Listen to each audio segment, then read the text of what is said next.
sound that good with Please sisterhood. join the Nice USTA in thanking the United States Marine Corps 6th Communication Battalion, Brooklyn, New York, the U.S. Open Ball Crew, Rosalie Tim, and Brittany Spencer.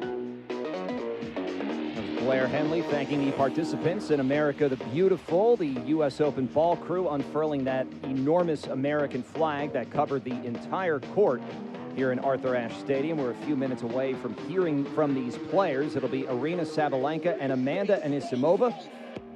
Sabalenka in her third major final of the year, second in a row for Anisimova, hoping it goes better than the Wimbledon final, although I'm sure that's not in her head right now.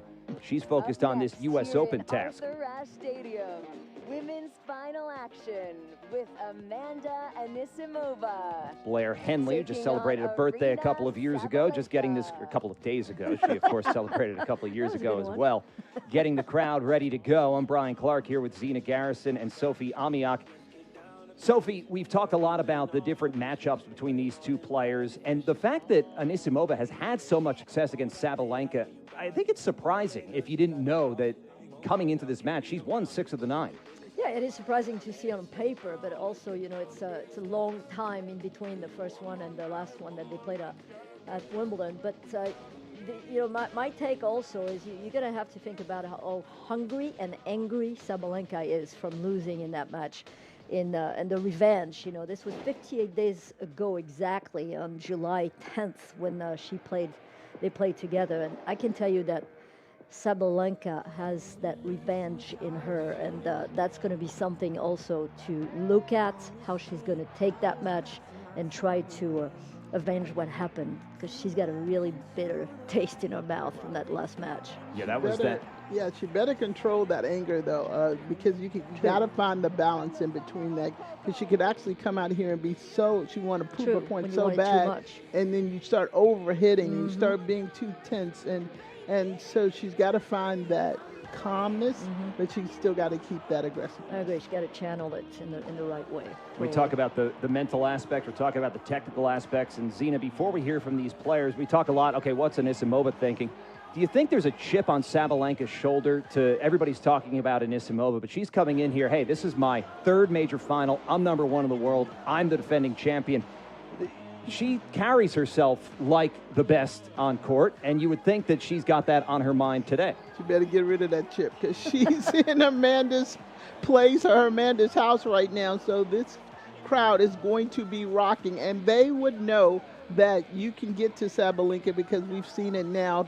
This would be the third time, so they want that third one. Yeah, no doubt, no doubt. Third meeting at a major in a row between these two players. It was Sabalenka who won in the 4th round at Roland Garros. Anisimova got the win in the semis at Wimbledon. That's the only thing stopping Sabalenka from appearing in all 4 majors. Here's Mary Jo Fernandez. Amanda, you're into your 2nd straight major final. You said you were a bit surprised at Wimbledon. How has your mindset changed going into today's match? Yeah, I've been feeling very confident here, and playing at my home slam is really special, so I've just been enjoying it every step of the way. And for the 3rd straight year, we have an American woman in the final. You were born in New Jersey. How excited are you to play in front of this home crowd? Yeah, I'm super excited, and I'm sure the crowd will be backing me today. Best of luck out there. Thank you. And now we'll bring in world's number 1, the defending champion, Aryna Sabalenka. Aryna, as you stand next to your picture, what does it mean? What does this moment mean, trying to defend your title? Oh, it means a lot. It's a dream, and I'm living my dream life, and I'm ready to go out there and to do everything possible and impossible to get this win. Playing against Amanda, you're playing someone who can match your power shot for shot. What will it come down to? Well, I think for me, it's important to focus on myself and never doubt my shots and go for my shots. All right, good luck. Thank you.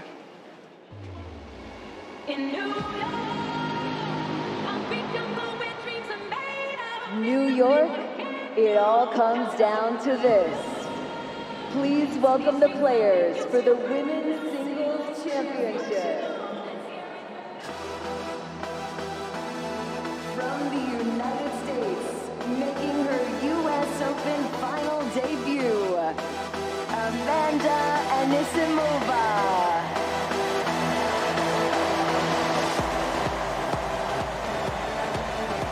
Anisimova out first in the Battleship Gray.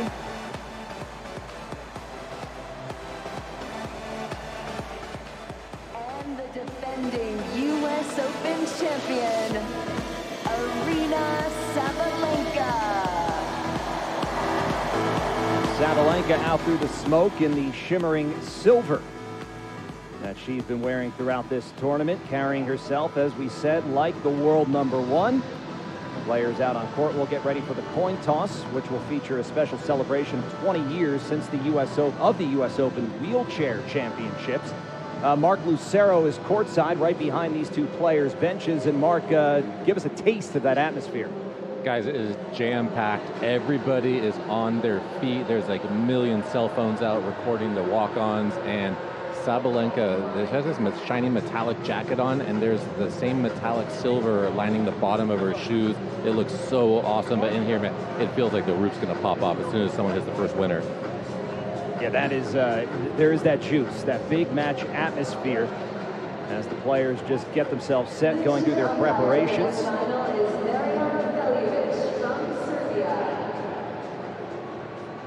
Anisimova is to the net first, waiting for Sabalenka.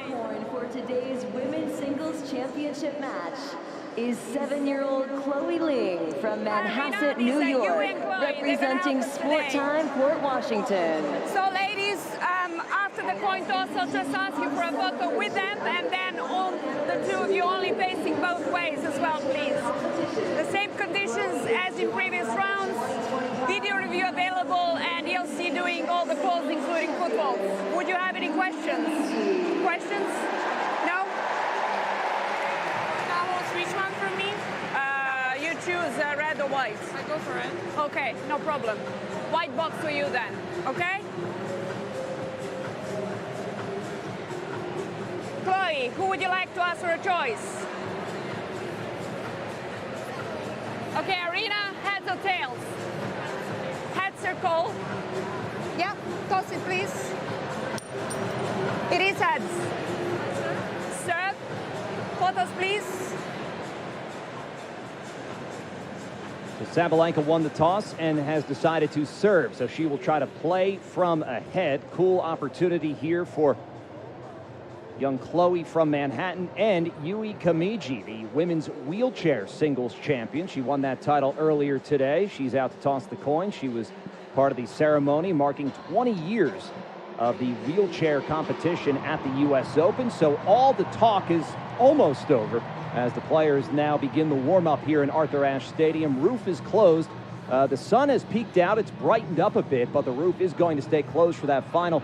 Zine, is that going to matter at all? Maybe not in terms of style, but certainly in terms of crowd noise it will. Yeah, definitely. It shouldn't matter regardless. I think both of them are big hitters. They can hit through wind, they can hit through whatever, but the crowd noise is definitely going to be an effect here. And Sophie, when you take a look at what these two went through on Thursday and their semifinal wins, we talked about how Sabalenka's fresher because she got that walkover in the quarterfinal. But these two, the stress, the anxiety, the pressure that came with playing deep into Thursday night, that's got to suit them well coming into this final. Yeah, and I think that it was much more difficult, for Anisimova to come through against Osaka than it was for Sabalenka to come through against Pegula mentally and physically. So, you're obviously losing a lot of energy, and, you have to feel that this got to have a factor too. And is she going to also, if you go to distance, have the energy to go to distance with 2 hours and 28 minutes more on court? I mean, she's obviously very young, so we would hope so. But those are things that, Zina and I were looking, and she pulled out a pair of shoes. Yeah, another different pair of shoes. She has the beautiful, bright, orangey red ones, and then she had some regular white ones. So I didn't know if she was expecting to do a lot of running, and she might need another pair of shoes. She's ready. Yeah, she was definitely ready. She is ready. And the warm-up is ongoing on court. Mark Lucero is courtside. And Mark, that first set, the Wimbledon final, Anisimova won just 9 points, and that set the tone for that afternoon. In this match, What's something early that you're going to be looking for from each of these two players? I'm looking at Sabalenka. Even one thing that jumps out in the warm-up, Sabalenka is shaping a lot of forehands, hitting maybe 4 to 6 feet over the net on the forehand, rolling the ball. I'm curious if she's going to do that. I mean, I would keep an eye on the size of her forehand backswing. It's much bigger. Amanda Anisimova can really rush her, I think, through the middle.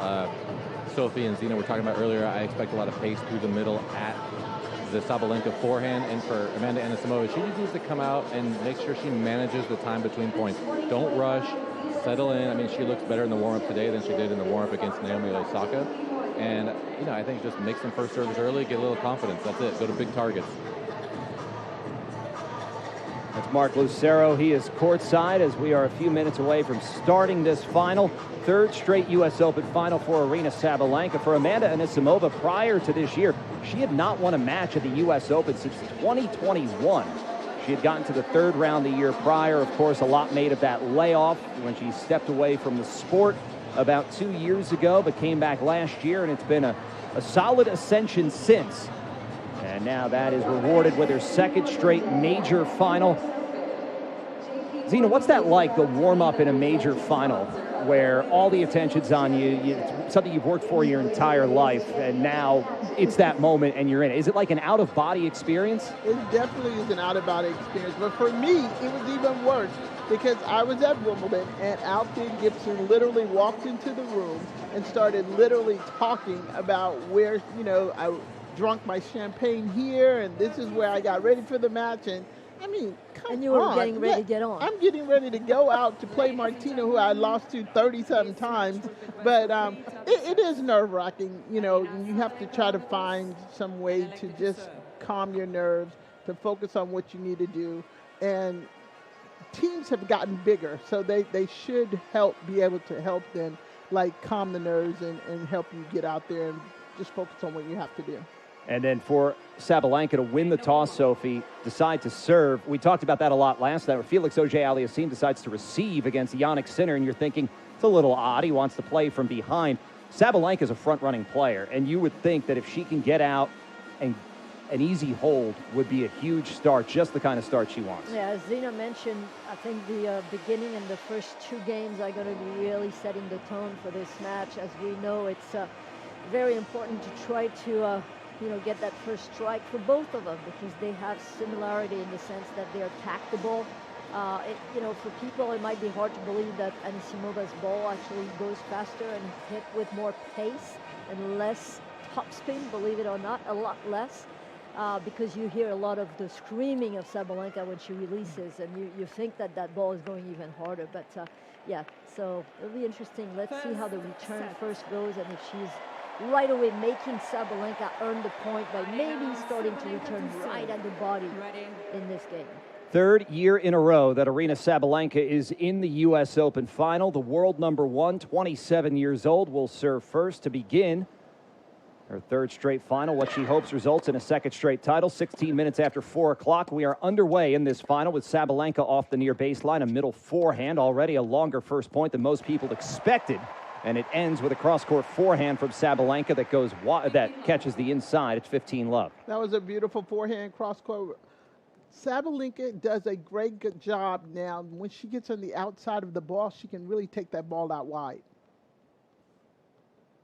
Sabalenka's in a white dress with cutouts around the back, a one-piece dress with black and orange trim, and flatten out wide, leaning backhand long from Anisimova. 30-love for Sabalenka. Two first serves just to start up the game. That's exactly what you want to think of when you're Sabalenka. By the way, there were 7 people in our practice for 4, including Sabalenka, on our court for 4 on Anisimova. So you talk about team, yeah, there's a lot of teamwork these days. 30-love for Sabalenka. The toss right at the body of Anisimova, who goes with a forehand middle. Now the backhand middle of the court from the American player. Forehand off the back foot, Sabalenka. Inside-out backhand. Well, we talked about that as maybe the best weapon on the court. And there we see it for the first time from Anisimova, taking it line for 30-15. I am loving it right off the bat. Amanda was driving that ball straight down the middle, which allowed her to get this short ball and go down the line. She definitely watched that match with Jessica.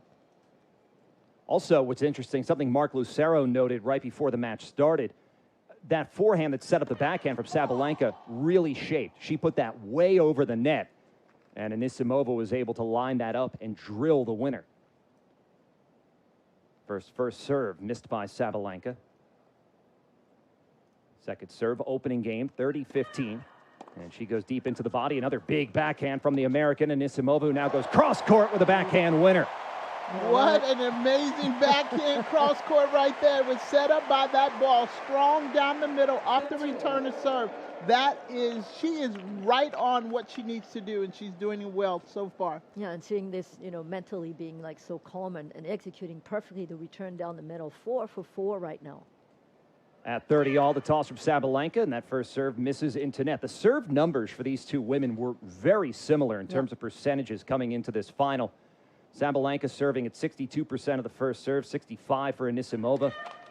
But there, a double fault for Sabalenka, and it's an opening break opportunity for Amanda Anisimova. Yep, and exactly what Zino is saying. If you're going to put the pressure on her, if you're going to make her feel a little bit tense, then you know that she can start making errors and being nervous herself. So what a great start for Anisimova. Down a break point, here's Sabalenka. Toss and puts that first serve into net. And Sabalenka 0 for 2 on these second serve points. Now a couple of bounces. Second serve from Sabalenka. High toss out to the backhand of Anisimova. Just missed as she pulled the trigger on the deep cross court. You know what, Brian? It was a just miss, but I guarantee you Sabalenka is remembering that particular serve because she is hitting out on every ball that she has the opportunity. Amanda's just taking those chances right now because she wants to put it in her mind. First serve has abandoned Sabalenka over the last handful of points. At 3 all, it stays away as she finds the net on that first serve.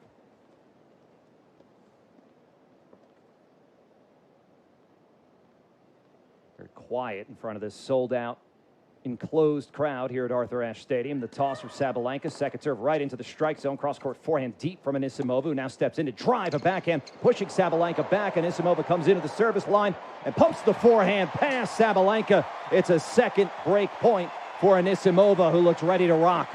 And oh boy, is she holding her nerves. I love to see this. I didn't think that she would be capable to do it right away, but this is exquisite right now for the start of this match for Anisimova. I mean, just beautiful, long, strong strokes right to those corners. But she is noticing that ball that's short, and she is pouncing on it right from the beginning. Toss and serve, flatten out wide. Best serve in a while from Sabalenka. Maybe the best of the match as the return punch back long from Anisimova. Best serve of the match because it was a first serve for Sabalenka. It's deuce. I mean, Sabalenka is going to have to come out and try to get her nerves calm enough where she can hit those first serves because the way Amanda is already jumping on those second serves. At deuce, another flat serve out wide. Anisimova got that back, and a tight forehand from Sabalenka. She finds the net. Big return from Anisimova. She's doing it again. It's just the pressure from that return and the winding of that forehand, which is like kind of a C movement of the arm. The loop is too late to get to that ball. So very good pressure once again from Anisimova. Third break opportunity of this game for Anisimova. It's the opening game, and she'll get a look at a second serve as Sabalenka missed that first serve out wide. Pink shoelaces for 27-year-old Aryna Sabalenka. Anisimova rocks from left to right behind the far baseline. The toss, second serve. It's out into the backhand. Plays it middle, but missed it, did Anisimova. That was very smart, though, there by Aryna.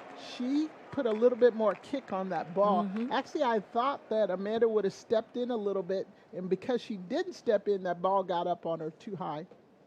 This game approaching 6 minutes, a marathon opening game.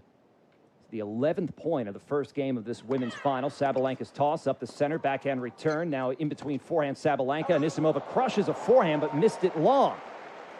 Yeah, that was way too long, just a little bit excited there.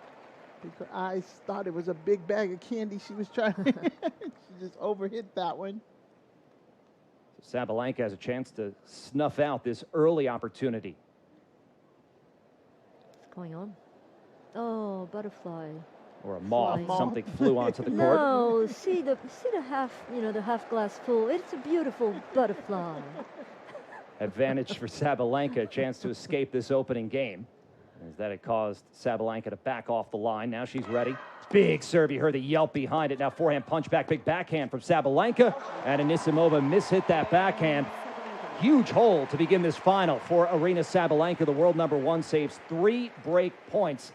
Mark Lucero courtside. Mark, was it just a matter of getting that first serve back that helped Sabalenka through the game? Yeah, partly getting the first serves in, making that first ball after the serve, hitting it with a little bit of pop to keep Anisimova behind the baseline. One thing Zina said that she was right on, that last break point, Anisimova didn't get into the court to cut that ball off. The kick got up too high above her shoulders, kind of where she does not want it. I'm paying attention to the Anisimova court positioning. How often is she getting inside the blue? Anisimova went right over to her box, and it looked like she was gesturing something about her ball toss, maybe adjusting to how you're going to see the toss, given the fact the roof's closed, the light. Well, all of that is going to come into play sometime when you made a practice and it was open or, maybe closed. You got to, where the lights are, all of those little things. Serve out wide into the forehand from Sabalenka. Anisimova backs up, plays a middle forehand off the baseline. Inside in forehand from Sabalenka. Anisimova's floats long. It's love 15. Well, because, Brian, the final of the men's doubles final that lasted so long on ash, they had no chance to practice on ash before the 4 o'clock start. So they both went outside, which is a totally different situation. It was so windy out there. It was night and day with what the situation and the conditions are now. It takes a minute to adjust. Oh, yeah. Love 15 for Anisimova. She goes flat and out wide. Well, she's adjusting all right. First ace of the match, first ace for either player. It's 15 all. Actually, right away, you can tell that serve on the ad side, both of them are really pronating well. When they hit that serve, it's lethal for both of them. Now on the deuce side, what do they do here? Anisimova in the Battleship gray kit, tangerine color sneakers, serve up the center, big backhand slugged back from Sabalenka. Now a cross-court forehand inside in into another inside-out forehand from Anisimova. Nice 1-2 off the ground from the American for 30-15. Absolutely gorgeous. That was a beautiful shot, and Sophie, you're right on, it was gorgeous. The way she literally just leaned forward. But what I love so much about Amanda's ground stroke, she prepares so early, and she gets that racket right to the contact point. If any of the young juniors are out there watching, you should be paying attention to how quick she gets ready to her position. Her technique is fabulous. Love the technique on both backhand and forehand. For Anisimova, it's clean. 30-15 for Anisimova. Toss, and the serve goes right into the body of Sabalenka, who meets it with a backhand. Bigger backhand from Anisimova. She's dictating, but then sprays the forehand wide. She was in control at that point, but maybe went a bit too far. It's 30 all. She's just a little, but me and Sophie want to jump on that one. It's just a little too early. Just, getting to the ball a little bit over anxious. She needs to calm down just a little bit and just play 1 point at a time. She's in the match already. She's already establishing that she's ready to play. Yeah, and very aggressive. Another long game developing at 30 all. Anisimova misses that serve into net. Anisimova had 3 break points in Sabalenka's opening service game, but Aryna saved them all. Second serve here at 30 all for Anisimova. Down into the body again. A backhand middle, backhand inside in. Again, just wide from Anisimova. Was that, again, a little bit too early? Pretty much. You have to, maybe go back down the middle with a hard shot deep. She's obviously able to hit herself when the ball comes back down the middle and find some angles. We saw that in the first opening game. So be a little bit more patient. Yep. Break opportunity here for Sabalenka after she saved 3 against her serve. She can flip the script right here. 10 minutes into this women's final.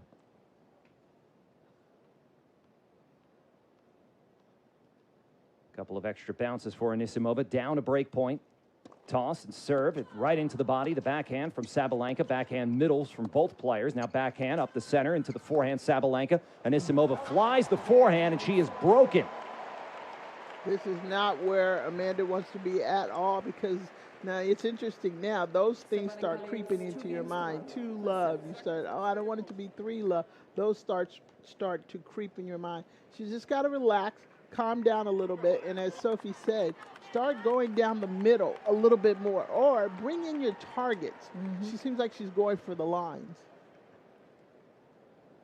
15th time Anisimova's been broken in this U.S. You sound Open. like me. This is my English. Yeah, exactly. Except your English is a lot better than my French. Thief. First serve goes into net from Sabalenka, who's trying to now continue moving forward after grabbing that break. First serve was into net. Here comes the second, right into the center of the box. The forehand just off from Anisimova. Mark Lucero courtside. Mark, is it a matter of it being too early, or what's gone off on these Anisimova ground strokes? It looks like she's having just a hard time maybe judging some of the pace, some of the mishits. The ball's coming a little bit slower. It looks like she's just a little early. And, yeah, I think you just got to bring in your targets a little bit. Sabalenka off the far baseline at 15 love, goes out wide into the backhand middle, now an inside-out forehand. Good one from Sabalenka to keep Anisimova off balance as she misses another backhand long. It's now 6 unforced errors for Anisimova. It almost feels like she's feeling the heat, and instead of getting the racket to go through the ball and accelerating, she's like kind of guiding it, and you've got to go through the ball still. You might want to take a little pace off, but at least finish your shot. Sabalenka's won 8 of the last 10 points. That's in. Looped return into a looped backhand, way looped from Sabalenka. Now Anisimova flattens it out. They trade cross-court backhands, and Sabalenka sent hers long. So, hey, that was Anisimova just able to claw her way to level terms in that point, an important point for 30-15. You know, it's interesting to me because the first thing, when she starts missing the way she's only missing a little bit. Actually, I might even change the racket, because it's probably a little bit more humid in there, because she seems like she's not feeling the ball totally yet. And now Sabalenka misses that slice out wide. And she was going for the drop shot, missed the mark, went wide on that one cross court. Not a bad idea, just the execution was a little poor.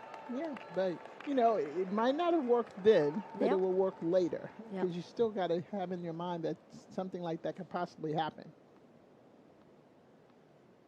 At 30 all, couple of bounces from Sabalenka. 2 points in a row for Anisimova here. Sabalenka hammers one down the center of the backhand. A deep return, a good one from Anisimova, who now drives a backhand, keeping Sabalenka pinned back. Now a short forehand from Anisimova. Backhand loop from Sabalenka. Backhand line, wide open for Anisimova. She'll take that all day, and she's got a break point for the second straight game. What an amazing backhand, but what she did so well on those, she was taking the ball off the ride. She started moving into the court, not waiting to see what was going to hit. She actually took her chances on that. But she was so far out in front of those balls, it was absolutely beautiful. Yeah, well done. Elongating through the shot with her body language. 3 points in a row, won by Anisimova. Now she'll get a look at a second serve. 14 minutes into this final, Sabalenka has taken the first 2 games. But now needs to come up with a second serve. She's 3 of 6 on second serve points so far. Toss, and that second serve, it's out into the backhand cross court of Anisimova, who runs into a forehand that just clears the net. Now a forehand chopped over into a backhand driven cross court from Anisimova. She's in control, plays a forehand middle. Forehand from a squat, Sabalenka. Cross court forehand, Sabalenka. Anisimova goes line with a forehand for a winner and the break. Anisimova on the board at 1-2 here in this tense women's final. We'll be back on U.S. Open Radio, presented by American Express. Third straight final, what she hopes results in a second straight title. 16 minutes after 4 o'clock, we are underway in this final with Sabalenka off the near baseline. A middle forehand, already a longer first point than most people expected. A couple of extra bounces for Anisimova, down a break point. Toss, serve, it's right into the body. The backhand from Sabalenka. Backhand middles from both players. Now backhand up the center into the forehand, Sabalenka. Anisimova flies the forehand, and she is broken.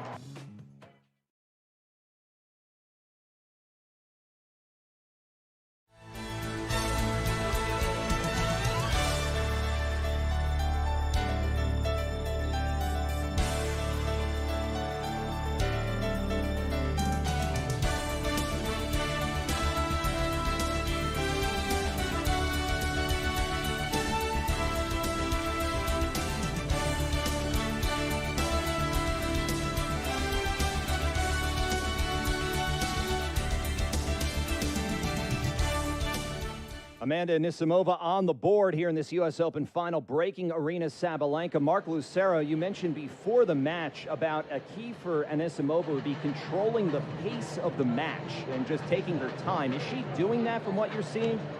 Yeah, you worry about that just when you see these streaks of lost points or streaks of errors. And I think she really has to use the towel in between those points and slow those streaks down, try to minimize those streaks by slowing the match down. She was playing really, really quickly, going right to the line. The clock was still 21-22. So that's just one thing, if I were the team, I would try to recommend. But if she's winning and she's out in front, then you just let her run. She ran through that last game, 7 winners. She was 30-love down in that game and was on the cusp of going down 3-love, but instead she broke Sabalenka. Either. Yeah. And now she serves long into the Sabalenka backhand. Anisimova is off the far baseline here under the roof that's closed in Arthur Ashe Stadium. The rain has stopped, but once they decide to play with the roof closed, it will remain closed for the duration of this match. Anisimova catches the second serve toss. Now puts up another toss and sends it right down the middle into a deep backhand from Sabalenka that Anisimova flattens out. Talked about how she'd handle that shape, and every time she's gotten it, she's handled it pretty well. I don't think she meant it. Not the shape that I don't think she meant it. I think she mishit it, a little bit of a mishit, but that's absolutely not what you want to do with someone that strikes the ball so well as Amanda. You need to get a little. Shape is one thing, but that ball was way too high. Flat serve missed wide. By the way, 185 winners throughout the tournament so far for 136. And that's Anisimova having 185. That's telling who's hitting the ball better and harder. Like Anisimova looped that second serve. It was I think she heard me. She got angry. Yeah, that was a great backhand cross court off a return. That ball set up a little bit on that second serve, and Aryna just absolutely went into that ball and just killed it. At 15-all, it's Anisimova. You talked about all those winners, Sophie, but not a huge margin. She had 164 unforced errors coming into this match, whereas Sabalenka was a lot cleaner. 135 winners, 101 unforced errors. Good serve pulling Sabalenka off the court. The serve +1 effective for Anisimova. It's 30-15. I mean, Amanda's going to want to try to get that as much as possible, that first serve, and look for anything short. She does such a great job of using her legs and gets all that pace and her body behind that ball. And it's nothing that Aryna can do with that. Anisimova was going body serve. Sent it a bit long. Won just 1 of 5 points behind the second serve so far in this match. Each player's broken the other once. That second serve, it went right at Sabalenka, who is now looking towards the chair umpire. I think was she saying she was quick serve. She never got the racket. I don't know if it's that or she thought that maybe the ball came through the net. Maybe she's thinking, how did the ball bounce like that? Yes. But she had the racket right in front of her body. Well, that's called a great body serve. That's what it's called. To your point, it was an excellent body serve. And she barely got out the way. Another body serve at 40-15 into the backhand. Sabalenka pulls the trigger, shortening the ball and going inside in from the center of the baseline for a winner and 40-30. I mentioned the slugfest. It started. It has started. I think it's going to get worse with that body serve. Think about it. There's like 11 winners already in 3.5 games. 9 of them have come from Anisimova. Who sends one down the center. The forehand returns into net from Sabalenka. Anisimova holds for 2-all. Mark, during that game, was she struggling with her ball toss? Is it just where she's putting it? Was it the lighting? She looked like she was mimicking a few tosses. Yeah, I think it might be one of those things where she was just losing it in some of the lights. And then sometimes, when you lose your toss in the lights, you're momentarily blinded and you don't pick up the return that quickly. And I think she actually motioned over and was telling her team that after that first serve on the ad side.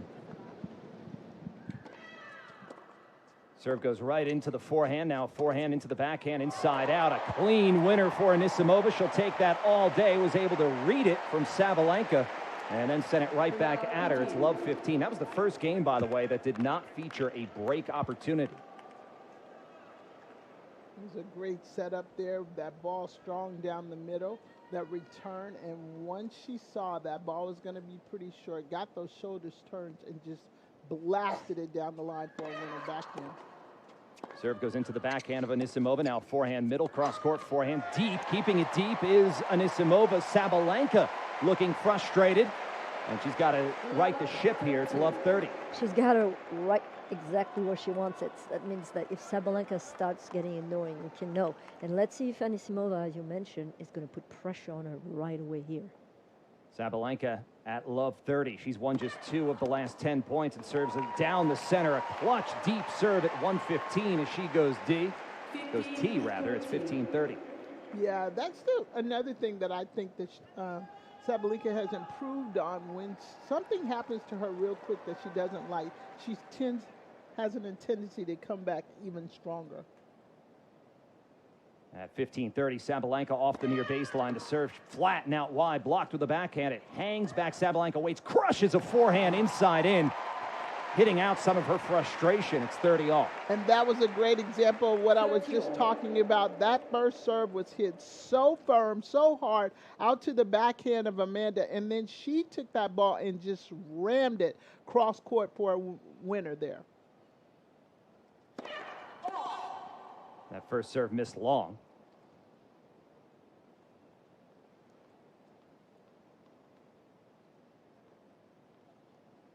Anisimova hops up and down. 30-all, 2-all, opening set, 22 minutes passed so far.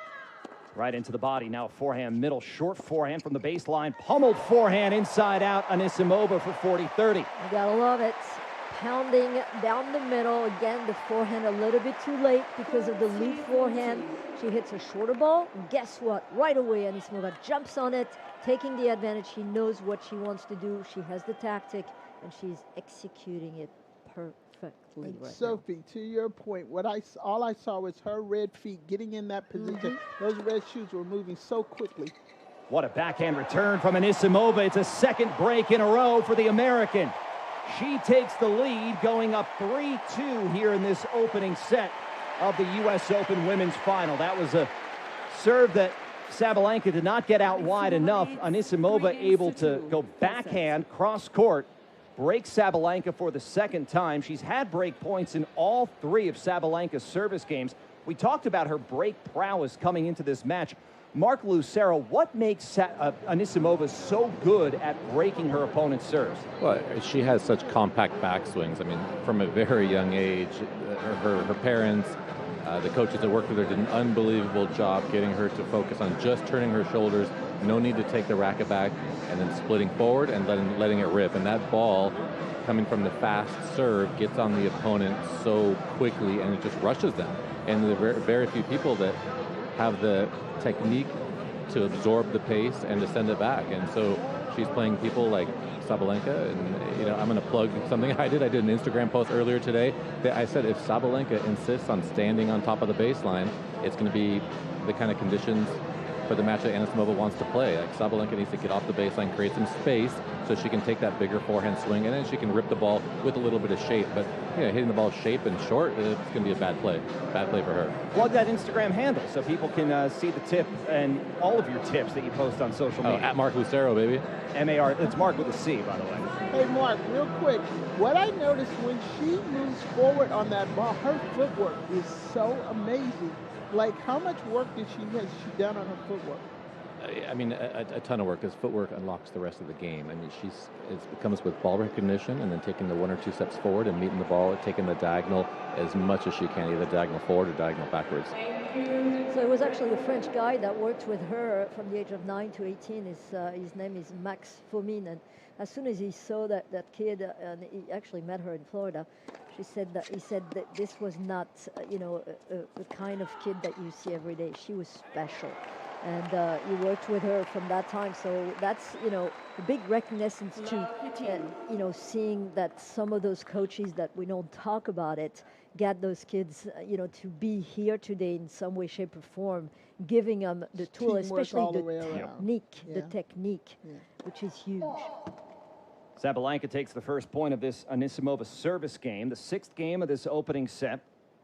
Anisimova came from 2-love down to take 3 games in a row. She's broken Sabalenka now in consecutive games and sends a body serve right into the body of her opponent, the world #1, crushes a forehand that just floated wide. And that guy, Max, actually, he said, you know, the first time he hit with her, you know, she was a kid. She was small. She was 9 years old, and he started to hit, and he thought, oh wow, there's a lot of power behind that shot, and he started to give her a lot more power against her, and she took it and really went after it. And he said, I have never seen anything like this at that age. Love 30. Crowd trying to give Anisimova a lift. Sends one down the center. Now she drives the two-hand backhand, middle of the court. Now that middle forehand mishit it into net. And she's down 3 break points. Love 40. Aryna's doing a great job of absorbing that power, because Amanda tried to step it up a little bit, but Sabalenka has definitely just dug down and got some of those hard balls back. So, I mean, we obviously had a really good lengthy time of Anisimova playing some good tennis, consistency. But we saw that against, you know, in her semifinal against Osaka, that kind of roller coaster where she was playing great and then down, great and down. And that's what's going on here. There's a letdown without a doubt. Great return from Sabalenka to break it, Love. Anisimova put that serve out wide in the ad court. We've talked about that play a lot, but Zina, that was one of the best returns we've seen today. I just love when she's almost like this dancer. Her body is just moving in the air, and the way she leaps into the ball, she does it better than anyone I've ever seen. Yeah, you feel like she's diving. Her contact point is absolutely on point. And she's extending, and her arms, you know, that lengthy but in body. Balance. Yeah. But she's still in balance. Exactly. Had 4 breaks in the last 5 games. Anisimova has broken Sabalenka twice, and these servers continue to struggle as Sabalenka misses that backhand long. It's love 15. That's because the return again, right at the body. It's been paying off so much for Anisimova against the serve of Sabalenka today. Very low first serve percentage for both of them right now. First serve .1, that would be 44% for Anisimova and 47% for Sabalenka. That's a big departure from this tournament. They're both in the 60s coming into this final, as Sabalenka misses another first serve. 3 of 8 on second serve offering for Sabalenka. She goes body into the backhand that floats and flies long from Anisimova. It's 15 all. Yeah, Sabalenka's doing a great job of that second serve is just kicking up. She's actually putting a ton of spin on there. Amanda's got to try to catch that on the rise, because it's when it gets up above her shoulders, the ball just takes off. Yeah, she needs to move forward on the second serve, no doubt. T-serve blocked back long from Anisimova. It's 30-15 for Sabalenka. I mean, that's so frustrating, because she's hitting, her first serves are just straight power going through the court, and then the second serve is major kick. So you're trying to find your way within both of those serves. Anisimova about 2 yards behind the near baseline as Sabalenka puts the ball up and smashes one out wide. Backhand return, a deep one and a good one from Anisimova. Best return she's hit in a while as Sabalenka unable to deal with it. It's 30 all. Don't you think that maybe the usage also of hitting the body on the serve, on first serve to Anisimova and vice versa, could be, you know, something that could work for each of them? I definitely could, because the way right now they're hitting the corners, then you would not. And that's probably what happened when Amanda went into Sabalenka, and she could get out the way, because she was looking for either or. So on the serve as well, I think hitting the body serve as the second serve coming in here at 30 all, 3 all. Anisimova a little bit closer to the line, the baseline. Sabalenka puts the ball up, goes right into the body. Deep forehand return, a little bit too deep. That was Anisimova going right back at Sabalenka. Just missed it long. It's 40-30. Yeah, she actually made the move a little bit, but she was hesitant, and that's why she missed the ball. I agree. Yeah, she didn't really confidently go into that ball. I would step right on the line on the second serve, just to send a message as well. Now 9 unforced errors for Anisimova, and that serve misses long. That was your body serve. Yeah, she tried to go with the body. She almost got hit. Anisimova had to jump out of the way. Sabalenka put the hand up just to say no hard feelings. At 40-30, second serve out wide, backhand return, cross court into the backhand middle. Sabalenka backhand line just flew long from Anisimova. Sabalenka holds for the first time in a long time. First time since her first service game of this final. Anisimova at 3-4 when we come back on US Open Radio, presented by American Express.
Very cool ceremony going on right now on court in Arthur Ashe Stadium, honoring the wheelchair champions. Tokido Oda, he won the men's wheelchair, and Niels Vink won the quads event.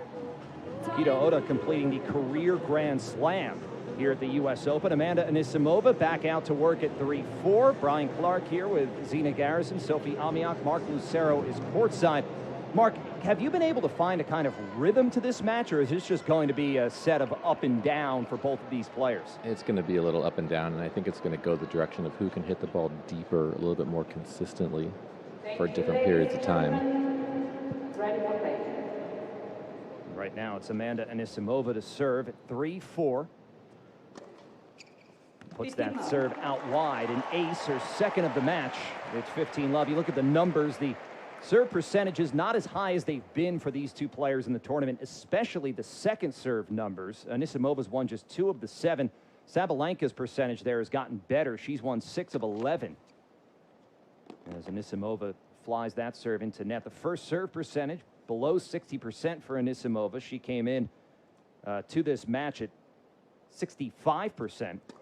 Sabalenka right about even with the tournament, as Anisimova double faults for the first time in this match, missing it wide of the tee. That's the worst feeling when you hit an ace and you come back and hit a double fault. And you got to just remember to try to do the same thing as consistently as possible. Toss, and that serve goes out wide. Sabalenka blasts the forehand deep, and Anisimova couldn't handle that pace. 15-30. Yeah, Aryna's doing a great job of just trying. She's playing point to point. You know, when she loses a point, she's trying to get right back to the next point. But that return was just absolutely beautiful. And we're not worrying much about the serve clock in this match, and that's a point Mark made earlier just about on the Anisimova serve, where she's getting to the line maybe a little too quickly, especially when she's on a run of losing points. Sabalenka's working very quickly as well, and now Anisimova double faults for back-to-back points, and again, maybe just, but no trip to the towel or anything to slow it down. She's right back at the line. Yeah, this is, you know, really what's been going on in all of the matches, except maybe against Iga, but a little bit of up and down. She has some streak of playing so well, and then all of a sudden, she just either loses her focus, or maybe, as you said, you know, going too fast through the motion. Down 2 break points here at the toss, and misses that first serve long. Anisimova just 2 of 9 for her second serve points won here in this final. If she can't save these break points, it'll be Sabalenka serving for the opening set. Second serve right here. It's right down the center. Sabalenka tees off with a backhand. They trade middle backhands. Anisimova into Sabalenka, who hits a forehand. Now Anisimova with a forehand of her own down break point. Backhand middle. Anisimova sprays it wide. Sabalenka breaks. And Aryna Sabalenka will serve for the first set of this U.S. Open final. Yeah, I think that Amanda right now is feeling a lot of the heavy ball that's coming back at her, where that's normally what she's doing to someone else, because I think she's starting to try to overhit a little bit. She's like trying to up the pace that Aryna's hitting. She needs to just stay within herself, because that backhand miss was way wide. Yeah, we've seen her spraying a lot of balls, too many unforced. Right now it's catching up on her. 13 so far for 12 winners for Anisimova. It's Sabalenka with the lower numbers, letting the match come to her. 3 winners, 4 unforced for Sabalenka. Not usual numbers in an Aryna Sabalenka match, but there's another unforced error from Anisimova as the forehand misses long, and it's 15-love. It's interesting because looking at Sabalenka, she can feel it, she can see it. She's kind of trying to get the match to go a little bit faster, because she can see that Amanda's rushing right now. Big body serve, then a sweeping backhand from Sabalenka. Anisimova's wide. It's 30-love. It's amazing how quickly these things are flipping. You know, it was so close, and the comeback after being down 2-love to being up 3-2 for Anisimova, and then a little bit of a slump, and now it is Sabalenka who's in control. 2 points away from this opening set. But remember 2 years ago when Sabalenka won the first set against Coco Gauff, and it looked like she was rolling to her first U.S. Open title, and Gauff had other ideas. Second serve at 30-love right down the center. There's the backhand strike that Anisimova wants. Took it inside and down the line. We gotta love the way that time she stepped forward, using all that she has to get her weight behind that ball, but she stayed so balanced, so forward, that ball just dropped in nice and deep. She has such long strokes, and her contact point is absolutely beautiful when she really hits it well. 30-15. She was going tee, but missed it wide. Yeah, the other thing, when she returned, she was closer. She was on top of the baseline, so she took that ball about between level of the shoulders and the hips, which is exactly where she wants it at point of contact.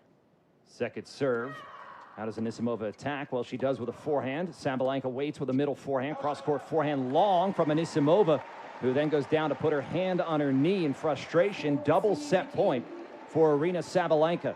And to Sophie's point right there, and she actually just gestured that I should be moving forward a little bit. She hesitated on moving toward the ball, and that ball got away from her. Double set point for Sabalenka, 40-15. Toss, serve out wide. The forehand sprayed wide. First set to the world number 1. She takes the final 4 games to win the opening set 6-3 over Amanda Anisimova in 38 minutes. It was a set of ups and downs for both players.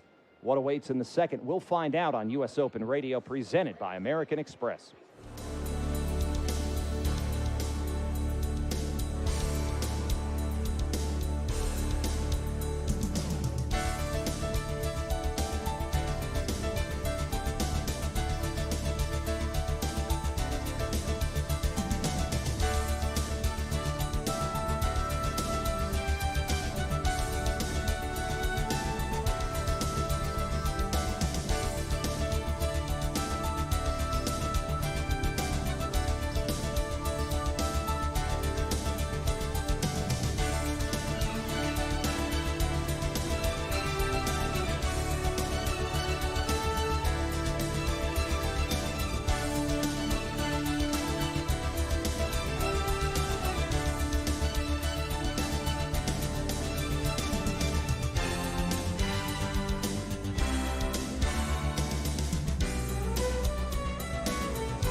Toss, and that second serve, it's out into the backhand cross-court of Anisimova, who runs into a forehand that just clears the net. Now a forehand chopped over into a backhand-driven cross-court from Anisimova. She's in control, plays a forehand middle, forehand from a squat, Sabalenka. Cross-court forehand, Sabalenka. Anisimova goes line with the forehand for a winner in the break.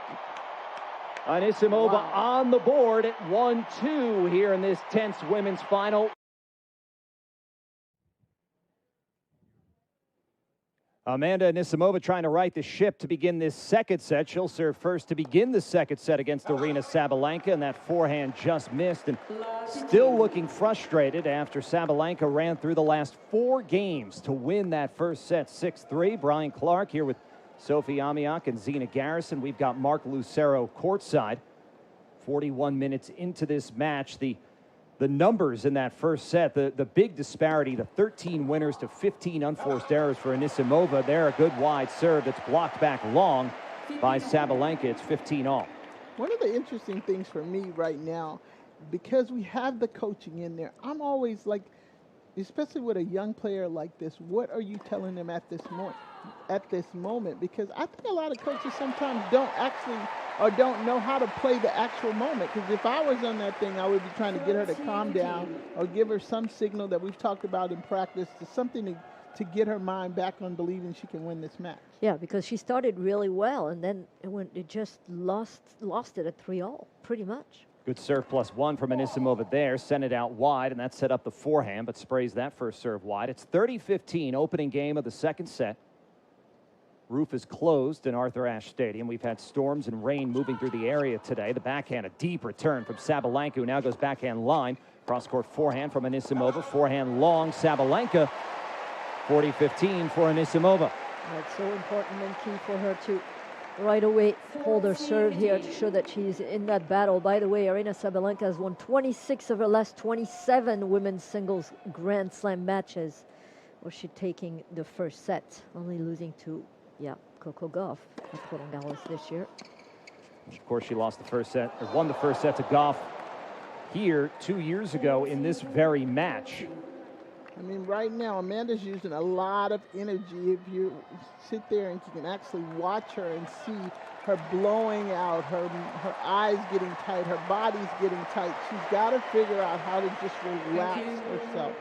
Easier said than done, Sophie, but she's got to try to figure it out. Especially with somebody who's getting looser and looser across the net after winning that first set. 40-30 for Anisimova. She finds the net with that first serve. That was the other story of that opening set for Amanda Anisimova, just 2 of 10 on second serve points won. Second serve right here, and double faults puts it into the bottom of the tape. It's deuce. Mark Lucero's courtside. Mark, did you notice anything different during that change, during the set break? I'm not sure he's hearing us. Well, one thing that I noticed right away until Mark comes back is the tension in her body is getting tighter and tighter. She literally did not even move her arm on that ball. At deuce, that serve out wide, forehand swinging away. Sabalenka, forehand line, Anisimova. Sabalenka runs up to it, tries to shovel it back. That's the serve +1 for Anisimova, working again. Advantage Anisimova. That was better. She didn't try to go for too much. She really had big margin for error from that forehand. It's the first serve here. Advantage Anisimova. As Sophie said, she definitely needs a first serve, and there's the toss. She lets it drop. We've seen a couple of issues with the toss here this afternoon for Anisimova. Now puts the toss up and misses it long. She has a very high toss as well. And that sometimes, if you're starting feeling nervous and trying to get that ball as it's coming down really quick, it gets tougher and tougher to do. Second serve here. Oh, and boy. she double faults. And that toss was shorter. It was way low.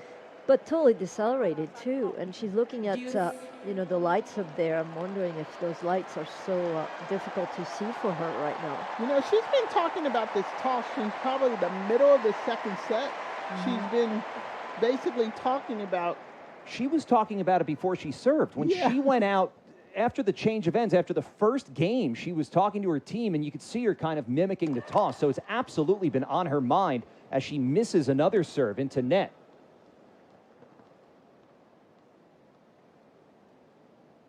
Now another second serve, 45 minutes gone by. Gets that one in out wide, chipped back by Sabalenka long.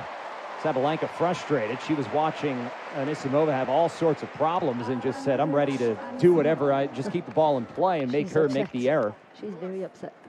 She's talking about she was asked by one of the people in her box, is it the lights? So she's talking about, and then actually real quick they showed us the lights are very bright, and as high as she's tossing that ball, maybe that's the problem. Yeah, the question was, is it the lights or the roof? It didn't look like she answered. No, she didn't. Not sure she heard, because there's also nothing you can do about it at this point either. They're not going to open the roof or turn down the lights. The backhand cross-court backhand line from Sabalenka, who's handling the roof and the lights and the stage just fine. That wasn't lights. That wasn't roof. That was just a beautiful backhand right down that line. She really steps in, and her weight is just moving forward. Very left-hand dominant on that backhand, just taking it right to the point. Great serve, better return from Sabalenka, who now recovered middle of the baseline and tried to flick back a squash shot, but only into the bottom of the net. Advantage Anisimova. Yeah, that's a good answer, because that was a good return. But quickly Anisimova get a racket going, and very good to go behind the body of Sabalenka.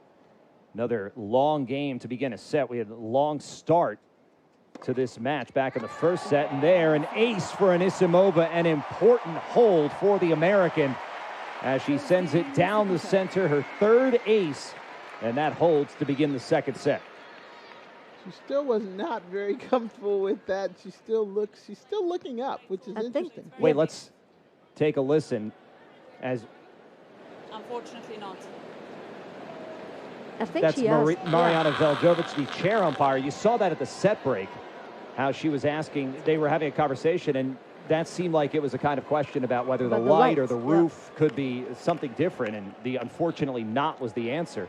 So if you're Anisimova, you've got to just get that. You got to move on from that quickly. Especially if you think they're about to open that roof. Right, they're not opening it. She would know that. Yeah. But it's more the lights that, could something be different? Right now, the adjustment the players have to make is to all the fans that are coming into their seats. Big body serve, now backhand line, short backhand cross-court. Big one from Sabalenka. Oh, what a shot that caught the sideline. Sabalenka going cross-court from the ad sideline.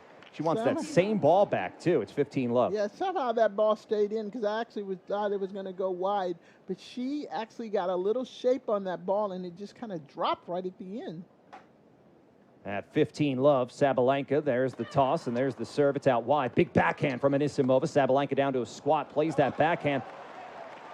Sabalenka back-to-back points where she's had answers for the Anisimova backhand. Yeah, she definitely has. Sabalenka's done a great job of anything that's coming over, whether it's power or not power. She is staying very balanced, very calm, and hitting through her strokes. At 30-love, Sabalenka goes big. This is one of her most impressive service games in a while. Frustration still visible on the face of Amanda Anisimova. 40-love here for Sabalenka, who has the first set in her bag. She took it 6-3 as she tries to build towards repeating as the U.S. Open champion. There's the toss, flat down the center. The forehand mishit. Another error for Anisimova. That's 20 unforced errors in this match. Mark Lucero, we said how she just does not look comfortable. She looks bothered by the lights and the setting. Is that what's bothering her right now? Yeah, after the set, she had a quick, well, it wasn't that quick, but she had a conversation with the chair about the lights, and I think the chair, it sounded like she basically said, the lights, they are what they are. And she got on her phone after, and I'm sure she called one of the, maybe tournament director or one of the referees, just sort of passed along the concerns, but I'm not sure there's much that she can do. That's what it seemed like she confirmed to her after that opening game of this set, saying, sorry, there's nothing we can do. And now Anisimova serve into net. But Mark, just from a technical perspective, is it the kind of situation where her toss, because it's high, as Zina was pointing out, it just is, she struggles to pick it up in these lights as she puts that second serve into the center of the box and then nets a forehand. It's love 30. Love 15, rather, sorry. As a player, you kind of learn to compensate for that, but a lot of times, like, the bigger effect is tracking that second shot, like tracking the return to serve, because you momentarily in a little bit of a daze. It's been a frustrating 15 or so minutes for Amanda Anisimova at love 15. Toss and serve. Chipped back Sabalenka. Anisimova to her right, cross-court with a forehand, off-balance forehand. Somehow swung back into the court. Backhand cross, flattened out Anisimova. Another great get, Sabalenka. Forehand Anisimova, backhand cross-court into a backhand drop shot. Here comes Aryna Sabalenka. Drop shot of her own. Beautiful from the world number one. I mean, the world number one put her shoes on, and she literally was running side to side, end up having to go forward. Actually, that's where I think Sabalenka has really defined being number one. Her court coverage is awesome on this point and has been doing this whole tournament. Yeah, she's very deceptive because people think that she doesn't move that well, but oh boy, did she recover the court well in that last one. First serve tee, now a forehand slugged Anisimova cross-court, chopped back Sabalenka, backhand slice from Anisimova, slice backhand off the baseline, floated long from Sabalenka, and Anisimova on the board. It's 15-30. It's really interesting watching Sabalenka right now because she literally wants every point. She does not want to give up 1 point. Well, she knows she's been in that situation here before against Coco Gauff in 2023 when she won that first set and ended up losing the match, so she doesn't want to do that again. Only two players, actually. It happened twice. Azarenka also against Osaka in 2020 was up a set and lost that match, so. First serve missed from Anisimova. Now she's taking a little bit more time. 9 minutes from the hour mark. Long pause, one of the longest from the match. Gets it into the box deep, and now a forehand follows. A forehand Sabalenka into the forehand middle. Forehand off the back foot into a forehand cross court. Netted by Anisimova. And when Sabalenka is defending like this, Mark, how do you counter that if you're Anisimova? Yeah, Anisimova has to take balls out of the air. I mean, when Sabalenka is defending a couple corners in a row, those are huge momentum points for her. She feeds off that. But Amanda Anisimova, she has to take swing volleys. 15-40, down 2 break points. Anisimova from the far baseline serves T and missed it long. Yeah, she thought it was an ace.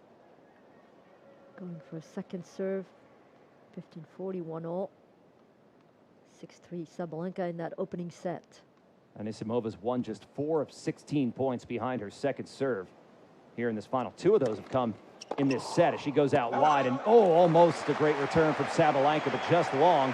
Anisimova saves the first of what are 2 break points. That was a great serve there by Amanda, making sure she got on the outside of that ball, taking Sabalenka way off the court. And it's one thing when you get way off the court like that and you get your racket on it, you know you can't just put it back in the court. No, because you're pretty much not home on the other side, so... T serve, inside in forehand. What a return from Sabalenka. Now plays forehand drop shot. Anisimova comes in, backhand, rips it at Sabalenka, who reflexes it past Anisimova with her own backhand. Taste of her own medicine for the American. And it is Aryna Sabalenka who breaks to take the lead in the U.S. Open women's singles final.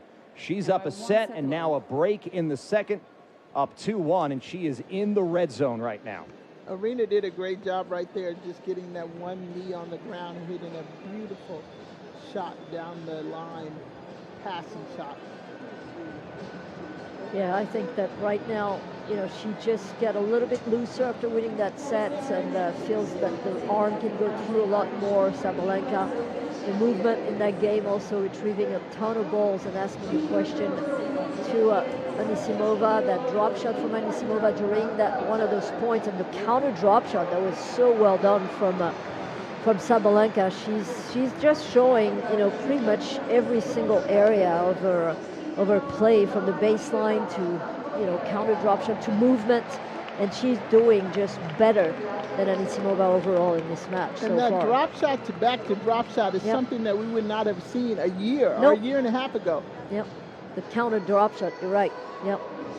Mark Lucero, this is certainly the refined game of Sabalenka and those improvements we've talked about. But for Anisimova, just to deal with this, you talked about taking some more of those swing volleys. Is there anything else she can do to try to slow this down? Well, it's the basic stuff. You go into the towel between points, and then you just remind your player of some of the things that you two constantly work on. You know, like, hey, let's keep trying to move the feet, try to get into the court, take some angles, and then move forward.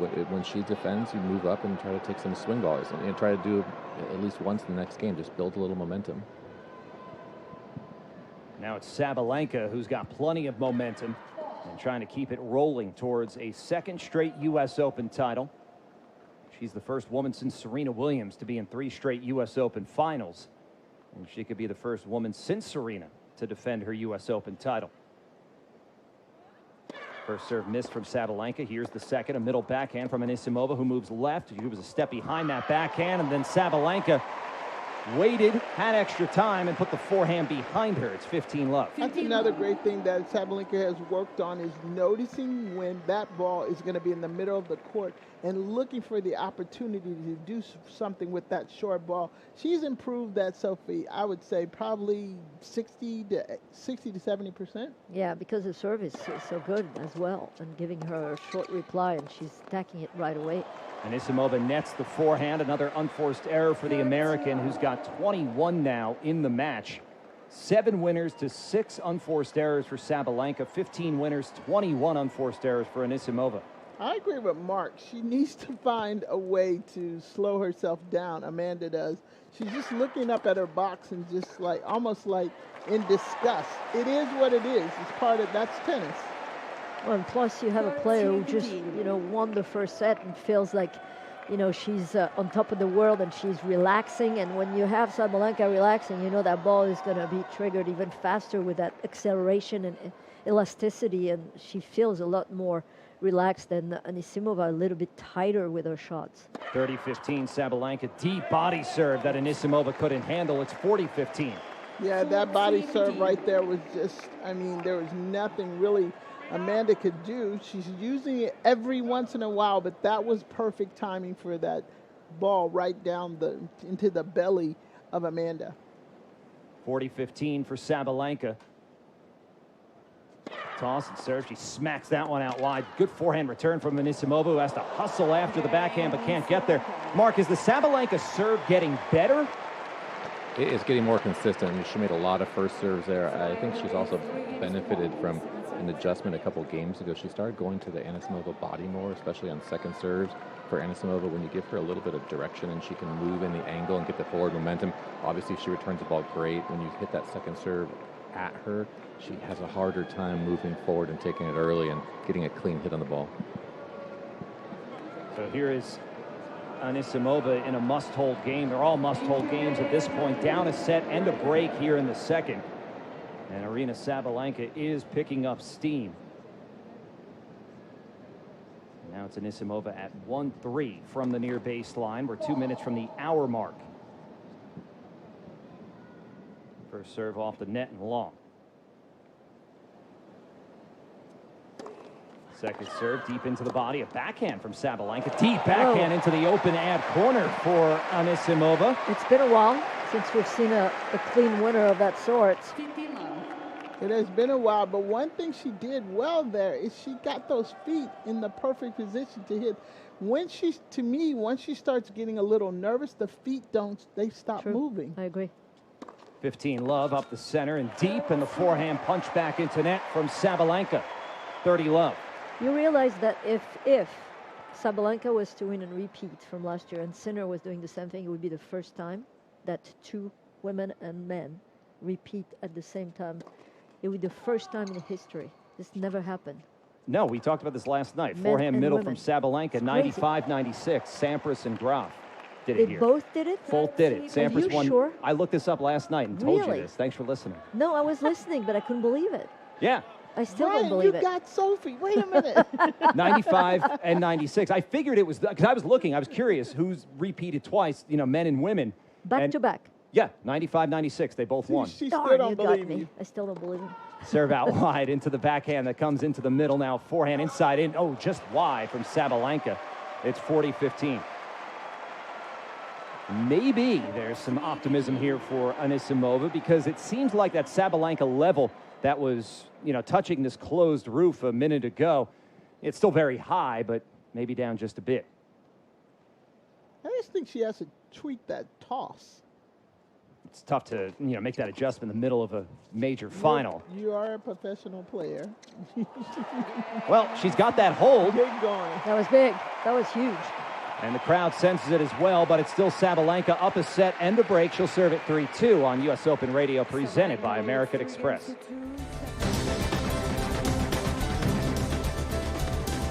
Toss, serve, chips back Sabalenka, and Anisimova to her right, cross court with a forehand, off-balance forehand. Somehow swung back into the court. Backhand cross, flattened out Anisimova. Another great get, Sabalenka. Forehand Anisimova, backhand cross court into a backhand drop shot. Here comes Aryna Sabalenka. Drop shot of her own. Beautiful from the world number one. I mean, the world number one put her shoes on, and she literally was running side to side, end up having to go forward. Her court coverage is awesome. Serve inside in forehand. What a return from Sabalenka. Now plays forehand drop shot. Anisimova comes in, backhand rips it at Sabalenka, who reflexes it past Anisimova with her own backhand. Taste of her own medicine for the American. And it is Aryna Sabalenka who breaks to take the lead in the U.S. Open women's singles final. She's up a set and now a break in the second, up 2-1, and she is in the red zone right now.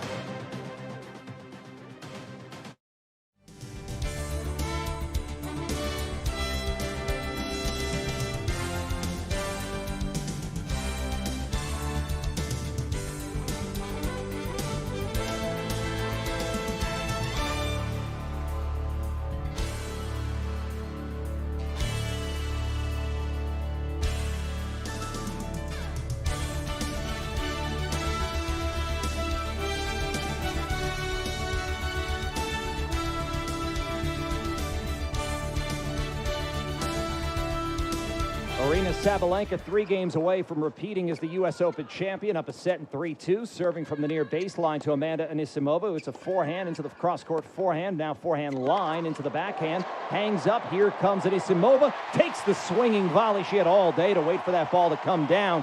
Crowd getting behind the American. It's love 15. And Mark Buscher is on his feet right now going, yes, she did it, aren't you, Mark? He's not listening. You can't even hear it. Oh, yeah. I am not, but I like it inside. Love it. But you are on your feet because you're so happy she finally hit a swinging volley. But I tell you, she didn't have many opportunities to do so. Those balls were coming fast from the racket of Sabalenka. Love 15 for Sabalenka. There's the toss, and she was going out wide, but just missed it.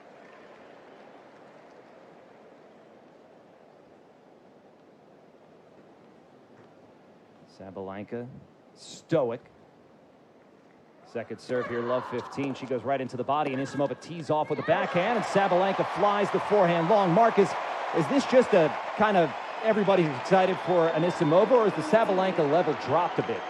No, but Anisimova's created some momentum. You know, she took a great shot into the corner, took the ball out of the air in the first point, and second point stepped in, cut the angle, and ripped the ball and rushed the Sabalenka forehand. But it's the adjustments and then creating some sort of momentum to try to turn the match. At love 30, Sabalenka into net. Please. You know, it's funny because when she was practicing this morning, she was hitting so many of those swing volleys, Anisimova, and, you know, we'd barely seen any. And she double faults Sabalenka. Pressure. Well, I think you're not seeing them because she really hasn't had a chance. She hasn't had a chance. I mean, and when she does get a chance to move in, I actually think that she needs to just keep trying to pick that ball up a little bit faster. And when her feet are moving into that ball, she gets those opportunities. Triple break point. Sabalenka goes body, backhand, cross court. A good return. Now backhand line. Good. A winner and a break for Amanda Anisimova. We're back on level terms in this second set.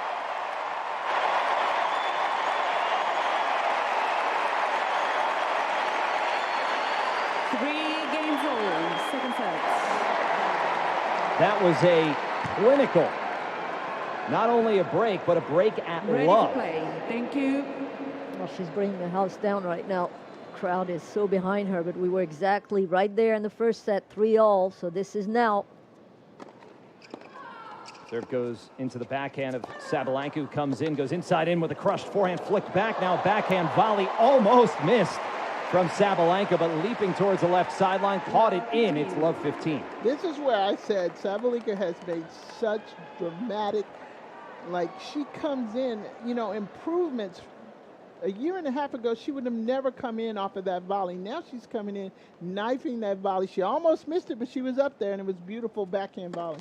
Love 15. Anisimova goes into the body, chipped back. Now Anisimova goes forehand, just played it cross court on the ad side. 15-all. Look, I mean, Sabalenka has won 2 to 3 tournaments in singles each year since 2018 to today, but she also has won 1 or 2 doubles tournaments between 2019 and 2021, became #1 in the world also in doubles, playing with Mertens, and you know that she's comfortable in the net, and it's showing right there. And that's what Max Mirny wants to see. He wants her to come forward more often. Yeah, she's only been forward twice in this match. She's won both of those points. Now Anisimova at 15-all, double faults. Just when you think that she's right there, right back in, comes those mistakes. This is the roller coaster I was, you know, talking about in our matches. It's hard to get the consistency level to stay tuned for a longer lapse of time. Now here's Anisimova. We're back on serve. Second set, 3-all, 15-30. Goes T. We're leaning right, blocking Sabalenka. Anisimova waits. Oh, she missed the forehand. It was going inside in. She had the open right sideline and just missed it and finds herself down 2 break points. She actually missed that forehand because she actually moved a little bit forward into the ball and then pulled her weight off of the ball, and that ball just took off. Down 2 break points rather. She's in danger of being broken for the second time here in this second set. Serve out wide, forehand, a great return from Sabalenka to get the break right back.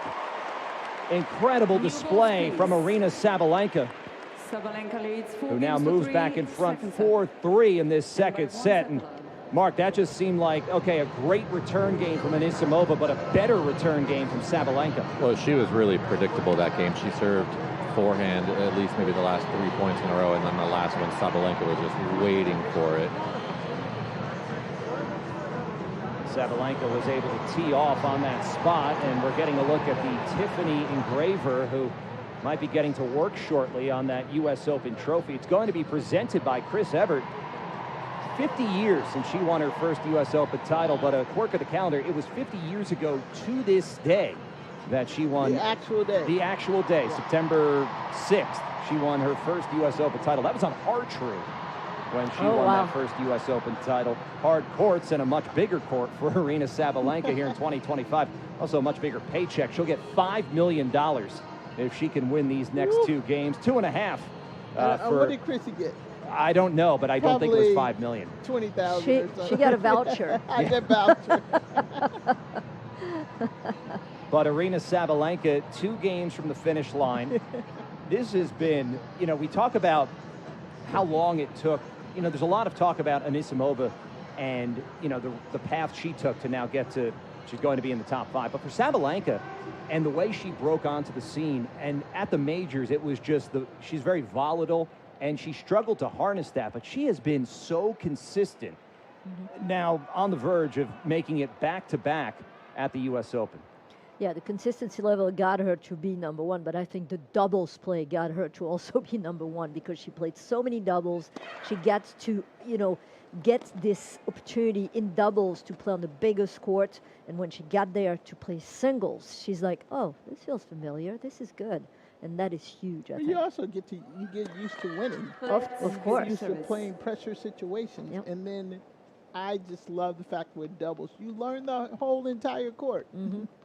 Yeah, there's no foreign area on court. Even though if you look at the stats, you might think it would be the net. Sabalenka's only been in twice. She's won both of those points, but they've been big points. As she serves into the body, now forehand, punch back off the baseline from Sabalenka. Forehand into the forehand, looped into another flattened out forehand. Sabalenka, Anisimova cross-court forehand. They trade cross-court, and then Anisimova flies her forehand long and wheels behind her towards her box in frustration. It's 15-love. Yeah, a lot of frustration coming out of the Amanda forehand there, just pulling up, in my opinion. She needs to stay with it. But she actually, I keep saying this over and over, she's reaching, she's not moving up to the ball. Yeah, the footwork is not as good, the little adjustment steps that she normally does. Flat serve out to the backhand, and Sabalenka going line with the backhand. And she's finding the zone more and more here, Sabalenka. She's feeling it, like we say. You say zone, I just say just absolutely beautiful, like a cat. She is on that ball, on every ball, just seeking it out. Absolutely beautiful. Wide serve, punch back from Anisimova, who now goes line with the backhand. It's flicked back off the baseline. Now a forehand Anisimova, backhand sliced into net from Sabalenka, 30-15. Yeah, this is huge right now. For both players, of course, but especially for Anisimova. Yeah, I just think right now the team has got, whatever those little words that you use in practice to fire her up, you got to be using them right now. 30-15 for Sabalenka from the far baseline. 70 minutes into this women's final. She goes body, and Anisimova trying to go inside out. Mark, what has Sabalenka done over the last few minutes that's, blocked Anisimova from doing much? Well, she's been really physical. She's really gotten down low when Anisimova's tried to rush her, especially in the corners. She got a low base and then accelerated with racket head speed. Really impressive. Sabalenka 40-15 right down the center, blocked on the backhand from Anisimova, who now comes in, drives the backhand long. Sabalenka 1 game away from going back-to-back at the U.S. Open. Yeah, Sabalenka is looking over to her team box right now, shook her racket. Even 3 games ago, you could see it in the eyes of Sabalenka. She turned on a whole nother level. Her focus just went to a whole she's she's more stable. I mean, that's the whole thing. She's stable not only with her footwork and her body language, but she's stable as her shots are going. She's not going up or down, having some great strikes and then missing from nowhere and to anywhere in the court. We haven't seen that as much. And that's why she's ahead. It's because the stability in her game, the consistency in this 2 sets so far is so much better than Anisimova.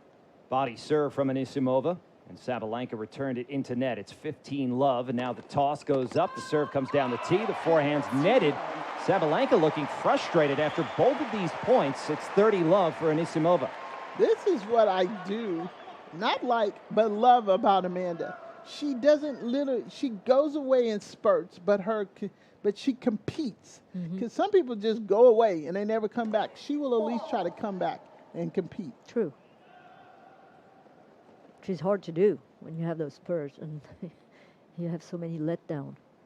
First serve missed out wide.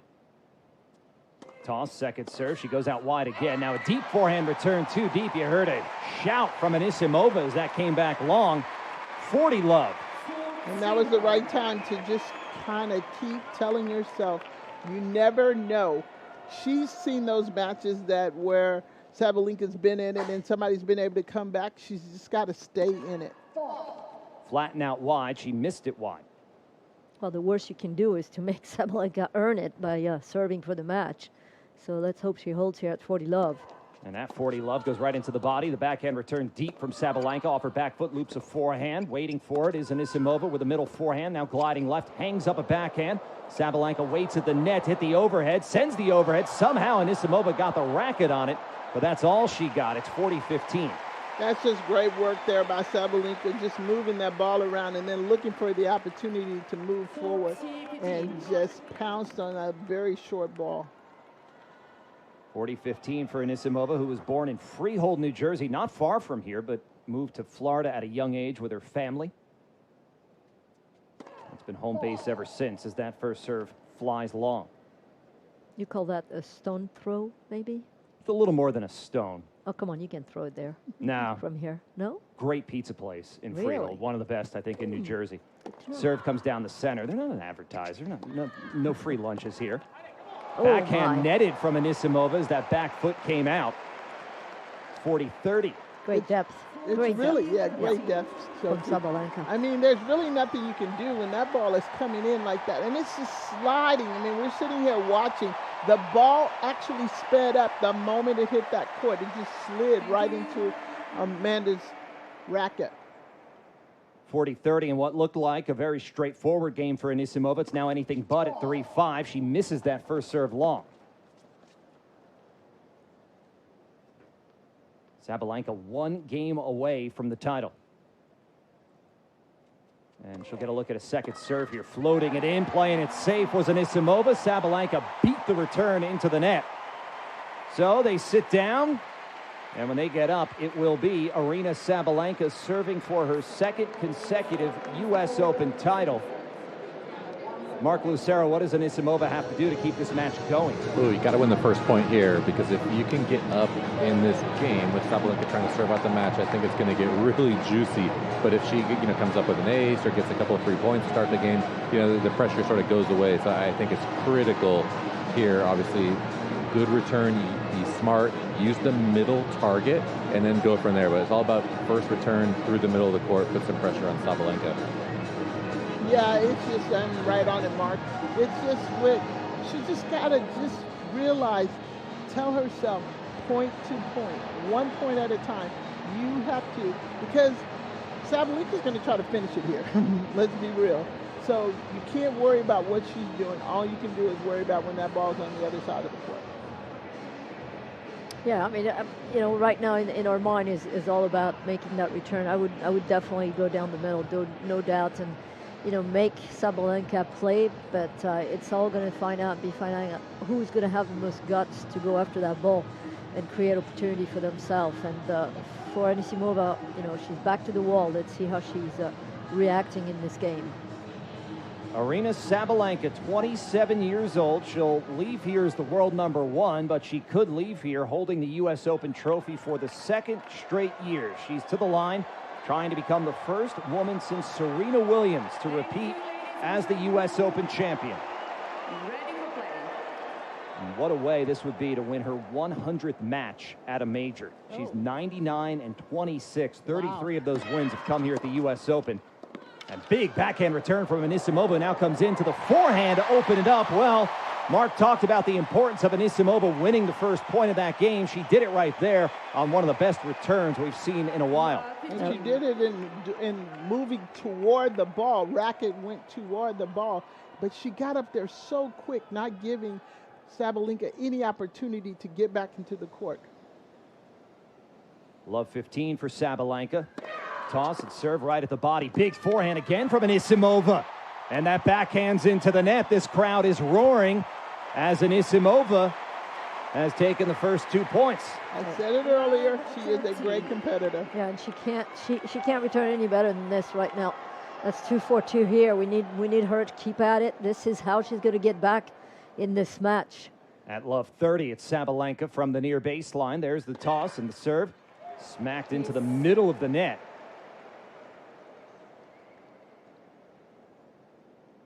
Courtney Cox right behind Aryna Sabalenka, who puts the toss up. One of the many celebrities on hand today. They've seen a good match, and there could be a few more twists and turns. As that wide serve was played back wide from Anisimova, it's 15-30. Second serve, I know it was a great serve, but you got to try to find bigger targets. Why is she going for so much at love 30? You got to make her hit. She's love 30. You got to make it. You got to make her hit. You got to make it. Down the middle would have been the perfect opportunity. Sabalenka, 15-30, has some daylight here and went tee, but... And same thing here. Got to make that return down the middle. Put the pressure back on to Sabalenka. No free points here. Anisimova will look at a second serve from Sabalenka at 15-30. It comes into her body. She goes middle with a backhand from one knee. A squat forehand winner. And then a roar from the world number one. I mean, you have to just give her that. She actually, because Sabalenka, that ball came back to her. She put her knee on the ground and just rolled that ball right cross court for a winner. And then she roared out loud. She is psyched. She knows that that was a huge point for her. And she knows she's 2 points from the U.S. Open title at 30-all. Sabalenka from the near baseline. Huge serve out wide. Anisimova leans right. Here comes Sabalenka. Crushes the forehand. Anisimova's there with a backhand lob. Overhead into the net. Sabalenka missed it from the service line into a wide open court. And instead of championship points, Sabalenka, it's break point. Anisimova. Sabalenka actually thought that she was not going to get that ball, but Amanda did a great job just getting that ball back up in the air, and Sabalenka is not happy because she knew she had that whole court wide open. Yeah, but she didn't get back quickly enough. She didn't move her feet at all. No, the lob was absolutely grand. Down to break point. Here's Sabalenka into net. Oh, they want more. Let's see if she's going for this return.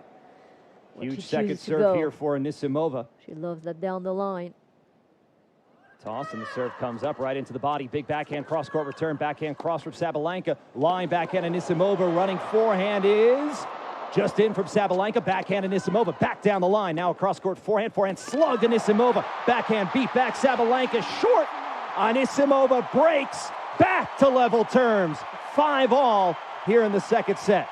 Amazing. You say an amazing competitor. Yep. She just hit those balls so deep, so hard. She forced her way to 5-all. Yeah, I mean, she deserves it because I tell you, the two first returns on the first 2 points were fabulous. Obviously missed that third one, but then started to put it back in the middle of the court. And yeah, she's a great competitor. Oh, what a match this is becoming now. Mark, what did she do there just to get that? That was guts. I mean, it was the effort at 30-all. I mentioned earlier, for offensive players, when they can squeeze out a point on defense, it can be such a momentum turn. Can she keep holding on to this momentum? 5-all, yes she can, right down the center. Sabalenka only knocked it down. We also must remember, she was kind of out of it with Naomi, too. Absolutely right. In that semifinal, we had 2 epic semifinals. Could we have an epic final? Anisimova big down the center. Somehow that return went back from Sabalenka. Cross-court forehand, open line for Sabalenka to send the forehand. For Anisimova, rather. It's Sabalenka looking frustrated, and 30-love for Anisimova.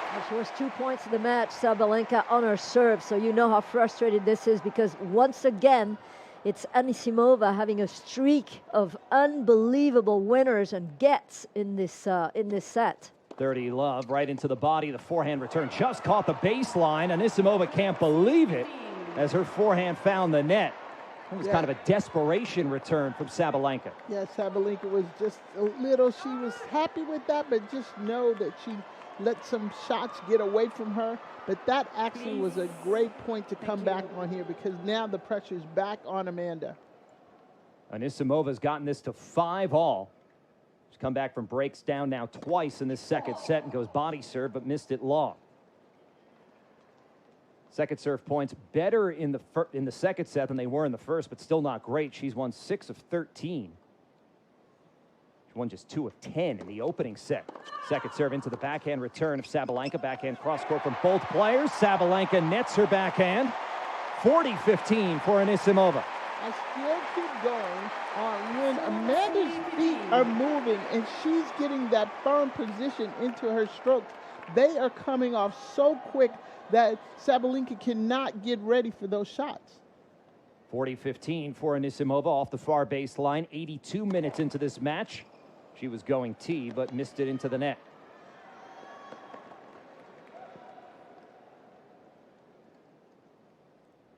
Second serve on the way. There's the toss up and the serve. Oh, she was going out wide and missed it wide. Maybe rolled the dice a bit more than you might expect on a second serve. You definitely rolled the dice. You know what? But she has to. She's 40-15. That was a chance that she needed to take on that shot. Crowd still roaring, even after that 6th double fault from Anisimova. She's back ready to work at 40-30. The toss goes up, the serve flat, out wide. Big backhand is long, and a hold for Anisimova. She has come all the way back twice in this second set. And now Aryna Sabalenka, who a few minutes ago was serving for the championship, will instead be serving just to force a second set tiebreak. Still on serve. You've got to love tennis. This is all about tennis and what can change in just a split second. She's still looking at her box and looking at her coach, Anisimova, on the changeover, saying, oh, what's going on with my serve? I'll tell you what she said. She said, I can't serve. And Mark, her coach, Rick Lee Showers, was telling her to be quiet, essentially. Is that just they don't think about that right now? Think about all the things you're doing well? Well, just be present. Be in the moment. Lock it in. Keep it moving. And just focus on what you're trying to do. And if anybody is surprised by this, like, they don't know Amanda Anisimova. I mean, her level of resilience as a person is something that, I think we can all speak to. But she is a tough person, very cerebral. I know that she's kind of thought through all these things and kind of evaluated where she is. And I am not surprised at all. And I think all the pressure right here is on Aryna Sabalenka. And I think if they don't know her, they are getting to know her, and they would know that she is resilient. Because it took a lot for her to step back and then to come back and play this level of tennis. I mean, that's amazing resilience there. Yeah, 2 years ago, she spent most of the year, and we say it's not just away from the tour. She was away from tennis, just not even picking up a racket. Taking art classes. A normal life. And that seems to have galvanized her now that she's back and showing those guts that Mark was just talking about. And Sabalenka, who a few minutes ago was serving for the title, is serving to try to keep this second set alive and missing that first serve out wide.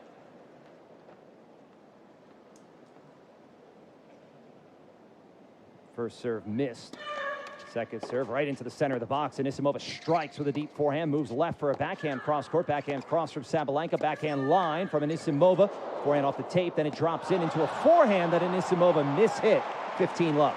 Just actually stopped moving her feet a little bit there, and I still think on that ball, what has no pace on it, you have to move up to the ball a little bit. Oh, it's even harder. So you got to make it up. You got to make everything happen when there is no pace on the ball. From the footwork to the arm and acceleration. 15 love for Sabalenka.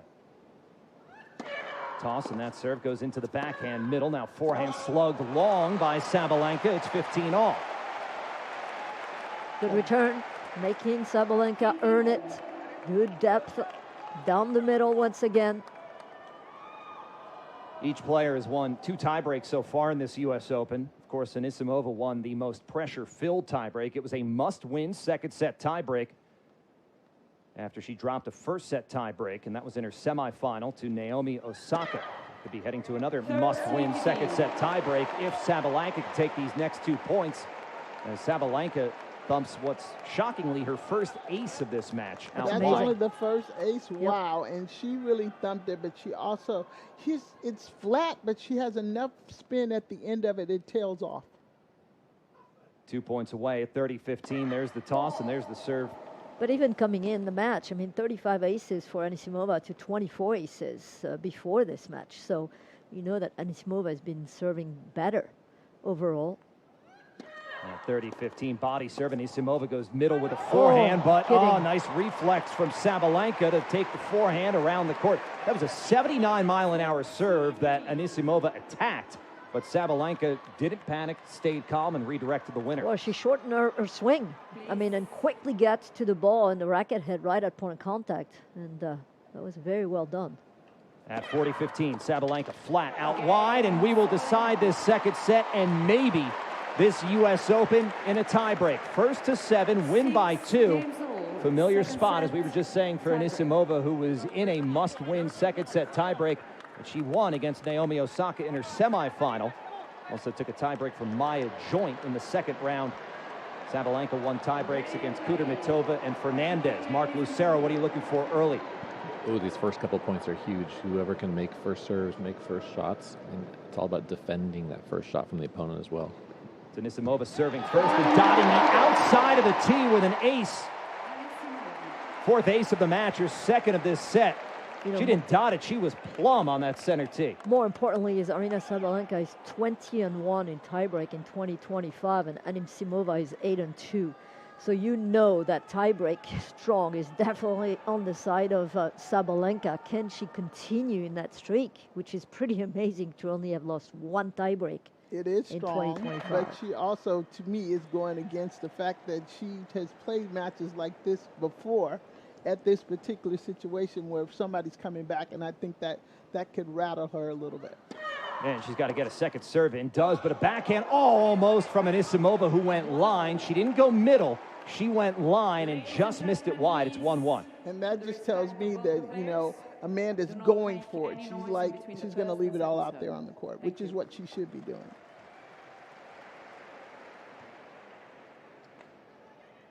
Sabalenka served for the championship a few minutes ago. Got broken. And now 1-1 in this second set tiebreak. Missed that serve long. Hour 29 gone by. 5 bounces from Sabalenka. Anisimova will get a look at a second serve, and it's a forehand return that's long. It just flew from Anisimova.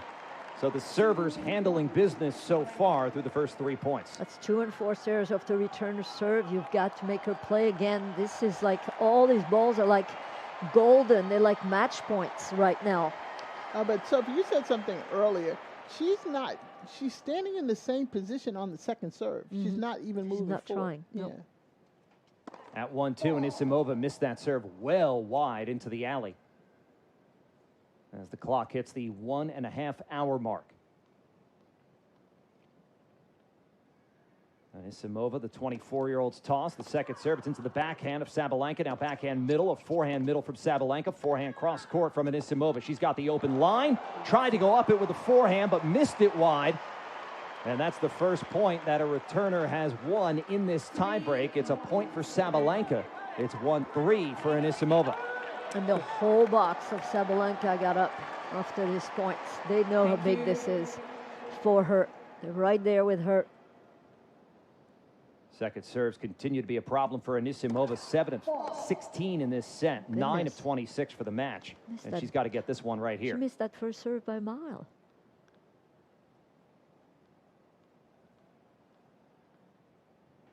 Now 4 bounces and a must-execute second serve. Oh, she missed it long. 5 double faults for Amanda Anisimova in this second set, and none hurt worse than that one. Sabalenka 3 points from the title. I was thinking about something that just when you mentioned about the whole box stood up. I mean, she's the #1 player in the world, and she still added someone to her team. Yeah. That just means that she's still trying to improve. Well, she did get rid of Gavin McMillan, the biomechanic coach, and then she added Max Mirny. Serve out wide, a bump from Sabalenka. The backhand return into net for Anisimova. One-way traffic here in this tiebreak as they change ends. Mark, it is very quiet in Ash as this pro Anisimova crowd, I think, realizes what is about to happen. It's just gone by really quickly. Like these last 5 points in a row just seem to have flown by. There was maybe one rally that was extended past 4 balls, and then the rest have been first shot errors or self-inflicted. That's absolutely right. 1-1-1, a 6-shot rally, then the double fault, and then that service winner from Sabalenka, who is 2 points from the title, 5-1. She's at the near baseline. Toss, and there's the serve, flat out wide, and Anisimova blocks it back. Forehand, open court, a winner for Sabalenka, and she's got a whole bunch of championship points. 6-1 in this second set tiebreak. Sabalenka has done a great job of using that 1-2. Big serve out wide, stepping into the court and blasting that forehand down the line for a winner. Yeah, I mean, this tiebreak has been just so down, and from Anisimova giving way too many points, especially on the return. The first serve's been the problem all afternoon for Anisimova. Down championship point, gets a good first serve out wide, blocked back wide and long from Sabalenka. Well, we've seen Anisimova show off her comeback chops before. She was down a break on 2 separate occasions in this set. Saved both, including once when Sabalenka was serving for the championship. But now it's another championship point for Sabalenka. Anisimova from the far baseline. The toss, oh, she was going T and sent it long. Another must-do second serve as Sabalenka twirls the racket in anticipation. She can defend her title. Here's the toss. The second serve floats it in. A forehand crushed long from Sabalenka. Wanted to win it in style, but that's 2 championship points that come and go. And yes, Sabalenka will serve now, but she's seen those points come and go. So not a champion yet. 6-3 in the tiebreak. Well, what she's been doing is actually when she misses things that she thinks that she shouldn't have missed, has been coming back with some crucial first serves. If she can do that right here, she will be the U.S. Open champion from the near baseline. The toss, the ball goes up, smack serve. Ooh, she was going big, but a let and another first serve on the way. Anisimova hopping up and down in place. 1 hour 33 minutes so far. How much longer will we be out here? First serve here on championship point for the champion, Aryna Sabalenka. The serve out wide. The backhand return is wide. The second year in a row, Aryna Sabalenka is the U.S. Open champion. She's the #1 in the world again, and she is the U.S. Open champion again. Sabalenka on her knees behind the baseline. She's sobbing, her team joyous, and now the head in the hands for the 27-year-old who sits alone here in New York City for the second year in a row as she beats Amanda Anisimova, who comes around the net to give her a big hug. A much better showing in a major final for Anisimova, but she comes up short for the second straight major. And for the second straight year, Aryna Sabalenka is your U.S. Open champion. 6-3, 7-6 after she took that clinical tiebreak over Anisimova. Yeah, the first thing I want to say, well done to Amanda, and she should, of course, we're all competitors, and she's not going to be happy with that. But for her to come back the way she did and to make it to the finals, and then it seemed like she was pretty much out of there, and she was able to get herself back together. She has to just take this and keep learning from it. But Aryna Sabalenka, I mean, it's just been amazing to me how she keeps working on improving herself to get better and better and better. And I think, to me, the biggest thing for her in this is she was able to hold her personality, attitude, all of that, bring it back together. It's controlled aggression. Mark Lucero is watching Sabalenka take that joyous path up to her team courtside. Yeah, I thought remarkable maturity from her, dealing with a couple different pushes that Anisimova made. She's added variety to her game. She's added variety, as was mentioned, to her team in this quest to get better. And to shake off whatever skeletons maybe she felt from the rest of this year in her previous finals appearances. I mean, really impressive the way she held her nerve in the breaker there and just shut the door. And she has now arrived to her team courtside. Lots of hugs in that box courtside. And we also, as we watch this joyous scene, we look at the other side, and Anisimova is sort of staring in a daze from her seat courtside towards her team on the other side of the court. That's a match certainly a lot better than the Wimbledon final, but there's probably, Mark, for Anisimova, just the thought of several opportunities at different moments that just kind of went the wrong way for her in this match. Probably the disappointment, I think, too, of not feeling like you put your best foot forward, for a second time. But I mean, I think you have to feel good with a little bit of perspective. It takes some time, obviously, to have perspective, and that's what what you have your team in place for. But yeah, and it's tough to be out here too, to be forced to stay out, when your opponent's celebrating. I think I would say to Amanda's team, help her find joy in the improvement that she did, because it's actually amazing. And the reason why I say that is that we don't want her to go backwards and start feeling like, I gotta win, the pressure and people around you start putting on their stuff onto you. She has done an amazing job. She's going to keep improvement. Her ground strokes are amazing. Just keep working, because she's going to get a couple of these. Well, here is the difference that you have to really talk about. Difference with Anisimova being 24 years old and with players who have gone through the same exact feeling that she's going. And I'm talking about Ons Jabeur, never got a major, twice in a final. Paolini, twice in a final. But both of them, Pliskova, both of them and all these players, one of them, Pliskova, I'm not even sure if she's semi-retired, retired, but both of these other players are up there in age. She's only 24 years old. And you have to remember that if you're her, yes, that's twice that you lost, but you still have so much ahead of you because of the way you play, because of how much you can improve to get even better. As these other players, very difficult, 29, 28. This is not the same thing. Plus, you're much taller. I mean, think about, Paolini, to get to where she got in 2 major finals. It's an incredible achievement. But you have somebody who is a very complete player. What she needs is to be able to play in the same level or better throughout a full match. And that is not right now what she's capable of doing. That's why I keep going back. Find the joy in what she's doing and improving. Yeah. Because her resilience, I think, comes from her believing in herself. There's some doubt that's coming there. The belief needs to be the love and the joy that she has for her playing this game, not anybody else. I agree. And Stacey Allister, the tournament director, in her final U.S. Open, she's pulling in closely to Anisimova, who looks pretty emotional and appears to be crying. She's got her head in a towel as we await the trophy ceremony. That's a point Mark just made about how difficult it is for Anisimova to now have to sit here for this, when you would think she wants to get off the court. But we talked a lot about Anisimova. Let's talk about Aryna Sabalenka, who had done everything this year in tennis except win a major title. She had won big titles. Anymore. She'd won Miami. She had won Madrid. She even had a title in Brisbane, in the finals of now 3 majors coming into today, and she finally is able to lift a trophy as a major champion in 2025. It's remarkable just to see the consistency from a player who early in her career was nothing not consistent. but consistent. You say consistency. I mean, it's absolutely mind-blowing that she forgot about all that stuff that happened at the Australian Open. Then she forgot about what happened at the French, and then the Wimbledon. And then you come back. I would love to know, is this one even sweeter that you got one before the year was over? Oh, I think this one is sweeter because she just saw herself. And you doubled it. Well, she saw her chance. Yeah, you double it, come back to back. But she also saw her chances, getting slimmer and slimmer.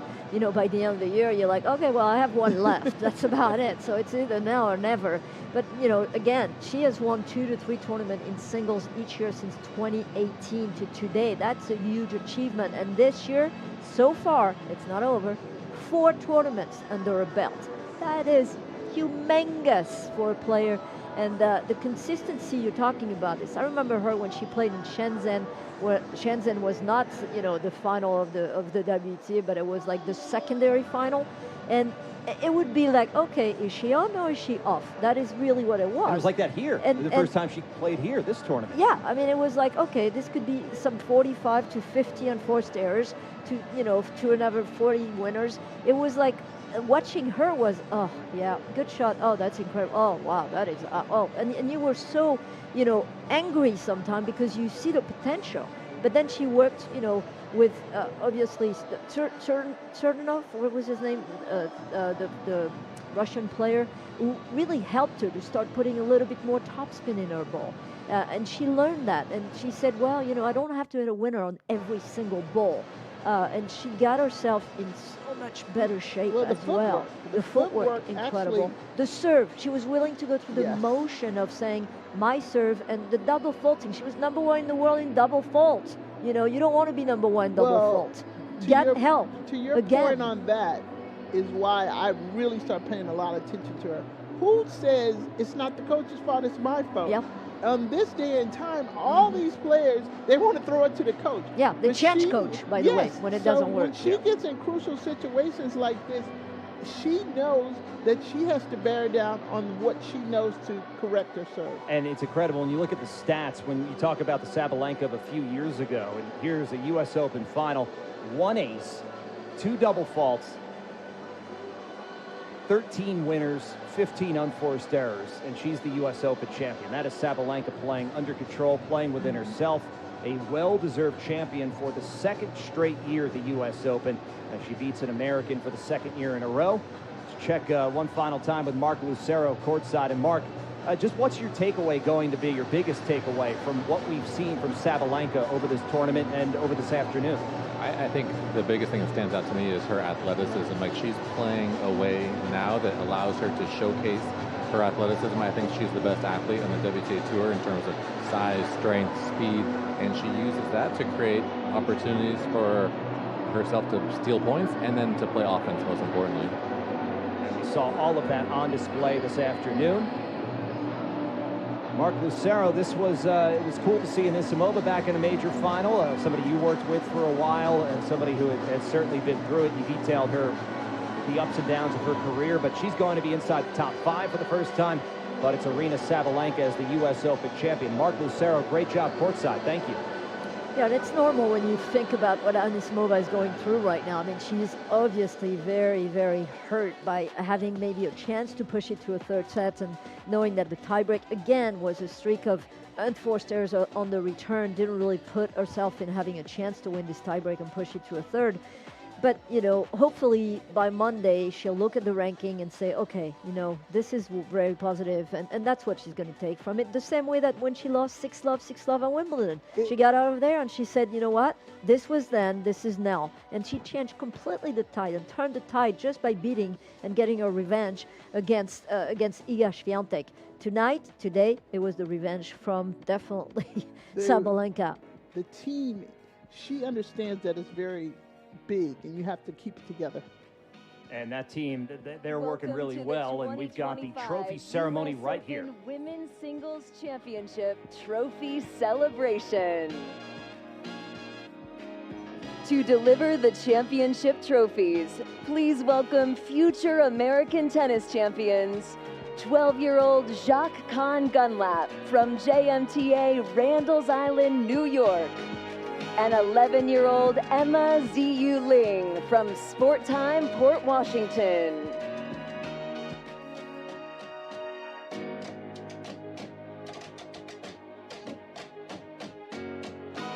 And now, joined by USTA Chairman of the Board, President, and Interim Co-CEO Brian Bahaley, please welcome 6-time U.S. Open Women's Singles Champion, Chris Evert.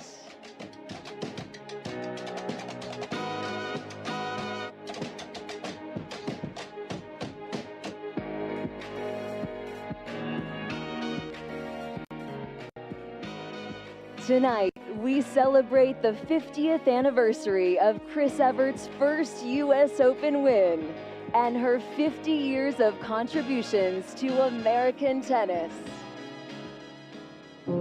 Before the records and before the rivalries, before the world knew her name. Tennis's Cinderella, Chris Evert. She was a little girl with a two-handed backhand and single-minded ambition. There it is! In 1975, Chris Evert won her first U.S. Open title. Chrissy played with calm and cool and silent ferocity. She redefined what greatness can look like by showing us that grace under pressure is fueled by a quiet fire. Chris Evert Lloyd advances to the final. She played with precision and competed with poise, and she led with uncommon purpose. There are people in all sports who just continue to do what they do best. For more than a decade, she was the president of the Women's Tennis Association, regally lifting the game for countless women. A mentor, a mother, and as chairperson of the USTA Foundation, a passionate advocate for the next generation. Her legacy is more than what she's built, it's what she's passed on. Decades later, her imprint is everywhere, on every court, in every comeback, and every girl who dares to dream. Chris Evert became a teacher, a fighter, a powerful voice. One of these women will be making history, and it will change her life forever. There it is! Happy anniversary, Chrissy. Your legend will live forever. There she is, Chris Evert, the 1975 United States Open champion, winning the championship she'd never won before. Now, please welcome our host, Mary Carrillo. Hi, everyone. What a special night of tennis. Thanks to the players and to the fans, and a special congratulations to Chrissy Evert, my queen. Also joining us on stage on behalf of presenting sponsor JP Morgan, please welcome CFO of the Commercial and Investment Bank, Brecky DeBest.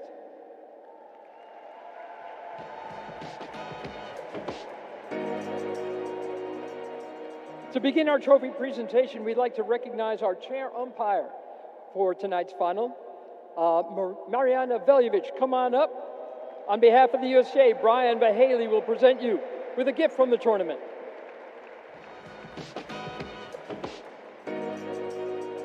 All right, now we'd like to invite the finalist, Amanda Anisimova, up to the stage.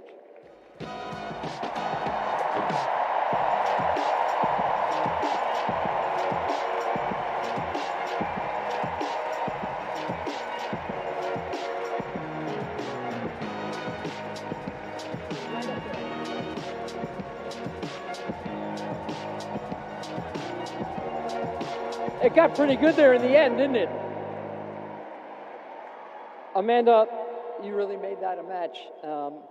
You've been in two major finals. You played a lot of tennis. Would you say overall you've had a pretty good summer? Yeah, it's been a great summer. I mean, losing in two finals in a row is great, but then it's also super hard. And yeah, I think I didn't fight hard enough for my dreams today. But yeah, I just want to say congrats to Aryna. I mean, you are so incredible. I mean, I know I have to face you all the time, but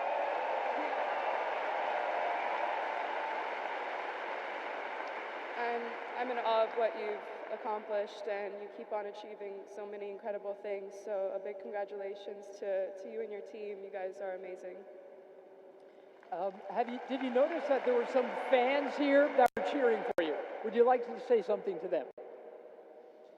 Yeah, thank you everyone for coming out and supporting me at my home slam all of the 2 weeks.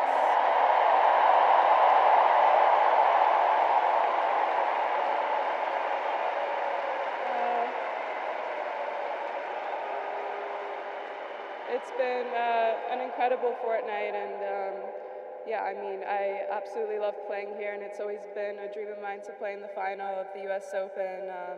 So a big thank you to everyone at the US Open who's made this happen. A big thank you to USTA, to Stacy, who I know it's your last year, so I really tried to go as far as I could. Yeah, so I could share this moment with you. It's been really special, and I've really enjoyed it so far. Well done, Amanda. Now, Brian Bahaley will present the finalist trophy to you. Stay right there. Just a few more words. I can't hear you, by the way. I'm deaf in one ear for the last 2 weeks, so I'm trying to I want to say a big thank you to my team. You guys are amazing, and you've helped me get to this point. And yeah, it's been a crazy, crazy journey. And a big thank you to my family and everyone who's a part of my life, who's also like family to me. All of my sponsors, I mean, IMG, my agency, who's also my family and has been with me through this crazy journey too. So yeah, big thank you to everyone, and I love all of you guys.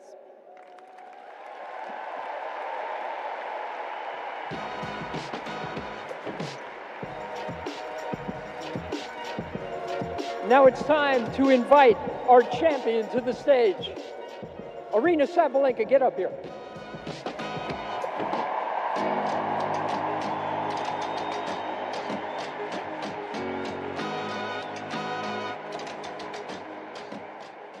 Amanda's right. You really are incredible. And after getting so close to winning the first 3 majors of this season, you end it with a big win here. How happy are you? How relieved are you? Well, it is crazy, you know, all those tough lessons worth this one, and I'm speechless right now. But first of all, I want to say congrats, Amanda, on reaching back-to-back finals on the slams. I know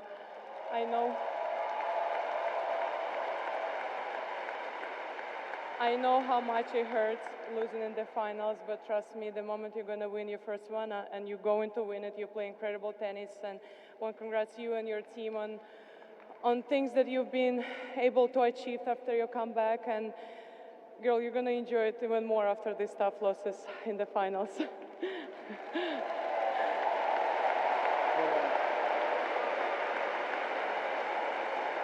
You defended your title, Aryna. There are an awful lot of fans here cheering for Amanda, but you love playing here too, don't you? You love playing here too. I love it. I love it here. I love the support, and you know, like I feel like throughout the years we guys built a kind of like relationship, and you guys give me so much support, and and you know, my first year here, when I saw that I have to play back-to-back against Americans, I was just like, no way, guys, please. I don't want to play. But then coming back next year and I have to play again back-to-back against Americans, I mean semis and finals, and I felt a bit more support. And this year I felt even more support. So I'm super I'm super excited to come back next year, and I hope you all gonna cheer for me. Thank you guys for bringing the best atmosphere. It was remarkable. It was. On behalf of presenting sponsor J.P. Morgan, Brecky DeBest will present the women's singles champion with her check. Oh, wait. I need to say thank you to my team. Go crazy. I'm not done. What do you mean? Sorry. I thought it will be rude because I'm giving hard times to my team and leave them without appreciation speech. It would be mean. But first of all, I want to start with Stacy. I'm really sad to hear that you're retiring after this year. He took such a great care of us, and I'm really sad that you're leaving, so maybe you can consider, like maybe you want to stay. But thank you so much for everything you've done for me, for all of the players. You're the best. I really appreciate for everything. And last but not least, I want to say thank you to my team, to my family, to everyone who came here, who flew from Miami, from LA to be there in my box, to support me, to cheer me on, and you guys not allowed to skip. Hopefully I'm going to reach many more finals, but you guys not allowed to skip any of those, so I don't care where you're going to be, but you're going to be flying to my finals. Thank you. Thank you, Dave. And of course, thank you to my team. I mean, it's been tough this year, and you know, in those finals I was really terrible towards you, but come on, it's worth it, right? So guys, thank you so much. I love you. You're my family. And thank you to my boyfriend who is always there for me, cheering me on. And yeah, without your support, I wouldn't be able to make it. And the last thing, because I know that people back home watch, I'm sorry, I'm really long today. I'm really sorry. I know it can be annoying, but last but not least, also, I know that kids back home watching me this morning, I received video from the tennis school where I started, from the kids. They were cheering me on. They were really wishing me all the best wishes. I was a little bit crying this morning, and that was the moment when I realized I cannot let them down. I have to give them some positive vibes. So, Smiana, thank you so much for your support.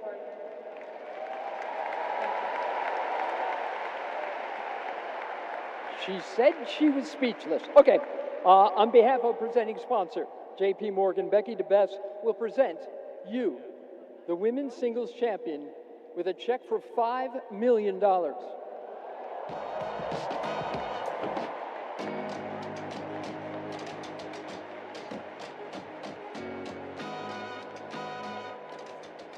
Aryna Sabalenka, you know, when you're shaking somebody's hand and they're holding a check for $5 million in the other hand, it's kind of, you know, the handshake's very nice, but let's... She literally just kind of like, wait a minute. There. And now Chris Evert will present you with the Champions Trophy. Congratulations, Aryna Sabalenka. She's taking the $5 million. She took the envelope. Chris Evert is, she's a smart girl. She took the $5 million envelope and gave the trophy to Aryna. Here you go. Your 2025 U.S. Open Women's Singles Champion, Aryna Sabalenka. Second year in a row, this tournament ends with Aryna Sabalenka holding the trophy aloft. Her fourth major title. All four have come on hard courts. Her 21st title. 18 of those titles have come on hard courts. A longer trophy ceremony than you might have expected, but you could see how emotional it was for Amanda Anisimova. I think Sabalenka is such a fascinating personality. She has so much personality, but I thought it was really cool how she began by, you know, facing Anisimova and just saying it's going to be so much sweeter when you do win one of these. Some really complimentary words and a way to cap off this final performance. But hey, it's Aryna's world, and we're just living in it right now. Yeah, I thought that was just well done. That's a classy move there by her. But also the #1 player in the world saying to a younger player that you will be here a lot more, and just giving her a little added confidence. But what I do appreciate and love so much about Aryna Sabalenka is the way that she handles her team. And the reason why I keep saying that, Sophie and Brian, because you'd be surprised how many of these players just, you know, they get rid of people just because of something happened. She has a core of people that she has stuck with for a very long time, and you can see it in her improvement in her game. Yeah, you can see that there is continuity, and that's huge in the tennis player's career, to really be able, again, to perform to your ability or better in matches and have very, very little deep dip. You know, you don't want to go below. You don't want to go below that level if you want to win majors, and if you want to stay at the top, and if you want to stay, you know, #1 with that target that she has every day in the back of her shirt. And she's proven that today. Again, she was the most consistent of the two. She obviously took some risk when she needed. She served well when she needed to. Amanda Anisimova was not that player, and that's why the result was of sort, but very close. We saw some brilliancy out of Anisimova today, but again, it's that continuity and that balance to be at the same level or better. And we don't talk enough about when someone, the #1 player in the world, has a target on their back, how difficult that is. Mm-hmm. I mean, it was one of the things that Serena talked about, and she lived it for so many more years than most players. But yeah, it is amazing to come and perform knowing that everybody wants a piece of you. And she is a fitting comparison, because Aryna Sabalenka, the first player since Serena Williams to repeat as the U.S. Open champion. And we heard her talk in that interview just about how she's had to do it against Americans. 2023, beat Madison Keys in the semifinal, loses to Coco Gauff in the final. Last year beats Emma Navarro and Jessica Pegula to win the title. And her road to the title this year, it was a hard one. Beats Pegula in the semifinal, and then she beats Anisimova in the final to reclaim her U.S. Open title and defend it, her 4th major title. Aryna Sabalenka leaves here as the world number 1. Anisimova 0-2 now in major finals, but she will make her debut inside the top 5. That was a lot of fun. Zina Garrison, Sophie Amiak, we had Mark Lucero courtside, so we've crowned another champion. It is Aryna Sabalenka. She is your 2025 U.S. Open champion. She's the U.S. Open champion for the 2nd year in a row. Will we have Jannik Sinner defend his U.S. Open title? He'll be on court tomorrow against Carlos Alcaraz in a mouth-watering men's final. Mike Cation and company will have all the coverage. It'll begin at 1 o'clock p.m. Eastern time right here on U.S. Open Radio, presented by American Express. So quickly, Zina Garrison, Sophie Amiak. That was a lot of fun. Thanks, guys. Oh, it was always, and thanks to the team that is behind us. I mean, I look forward every year that I get the opportunity to come back. Hopefully, I'll get a chance to come back next year if everything is good. But you guys make it so exciting for me just to be here and to fan out with tennis and in love. And I love Jim and Jaime and Claude and Kenny and all the rest of you the team back there and the USTA and the U.S. Open. I just want to say they put on an amazing show this year, and the mixed doubles was a hit. Yep, yes. The mixed double was a hit. I mean, being here from qualies and mixed doubles, I think you really put another dimension to this tournament, and I hope that this continues next year. I mean, I love my time with you, Brian, with Mike Cation, with all the, even Russ Taylor. Okay, even I Russ. love, and all the team behind the scene that has been putting this show. It's a lot of work. It's a lot of hours. And shout out to all the guys in Parking Lot S, Charlie and Lucky and everybody out there. You guys rock. Yes, I can vouch for that as well. But this is awesome. I'm echoing what everybody said just about how much fun this is. And the fun does not end today. We'll be back at 1 p.m. Eastern time tomorrow with all of our coverage leading up to the men's singles final. But for today, it is Aryna Sabalenka defending her crown 6-3, 7-6 in 1 hour, 34 minutes over Amanda Anisimova.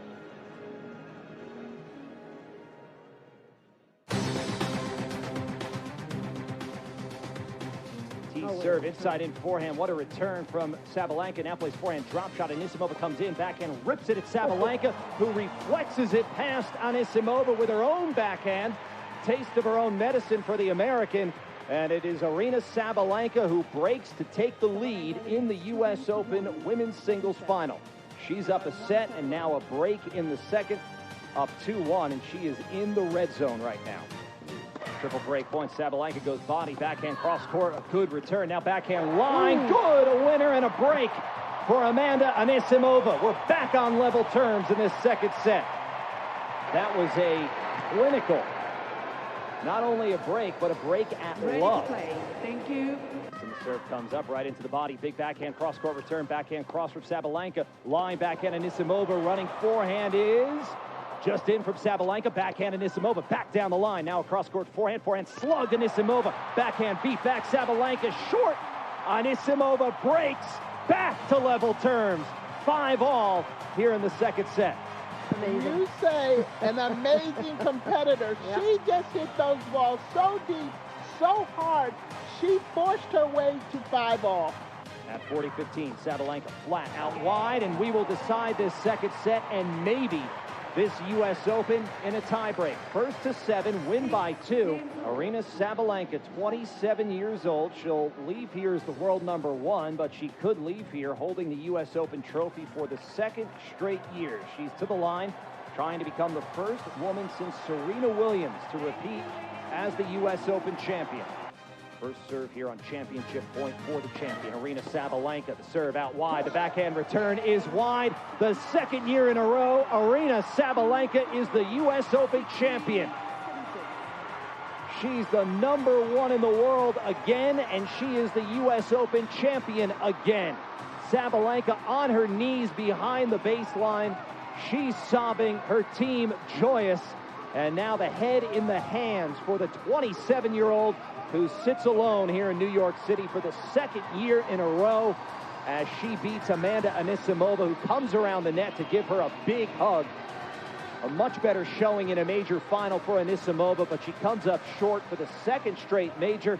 And for the second straight year, Aryna Sabalenka is your U.S. Open champion. 6-3, 7-6 after she took that clinical tiebreak over Anisimova.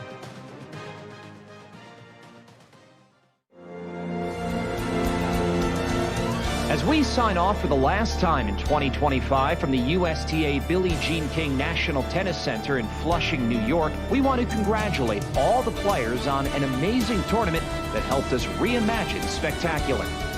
We thank each one of our worldwide listeners for tuning in. We are grateful you gave us the opportunity to share this year's U.S. Open. To Althea Gibson, we promise to never forget you.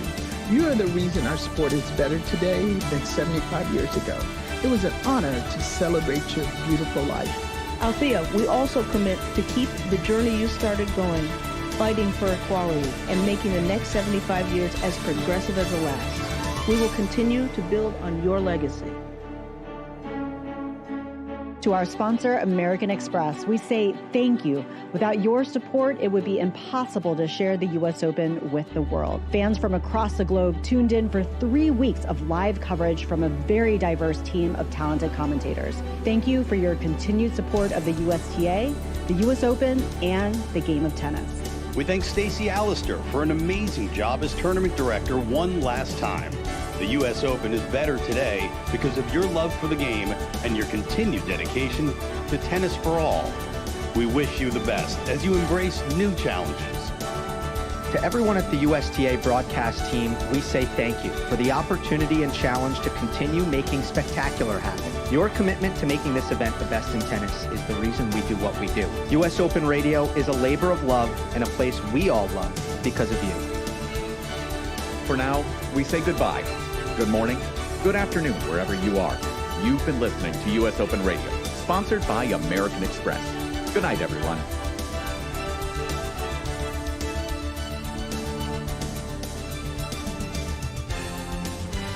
You're listening to US Open Radio, presented by American Express. Coverage will continue when play resumes. Make sure to tune in for the next chapter of Spectacular.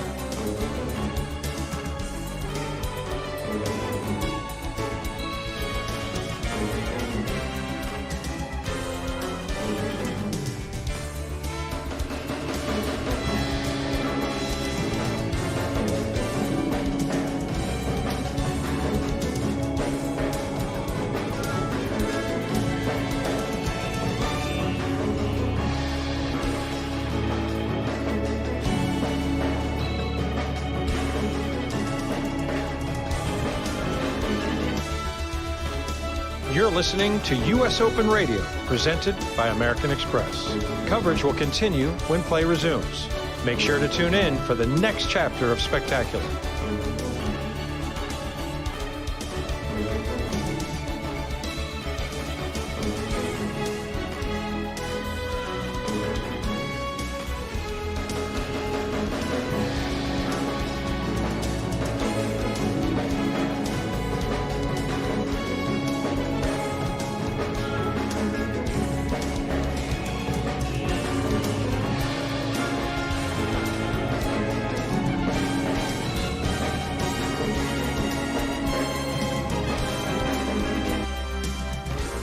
You're listening to US Open Radio, presented by American Express.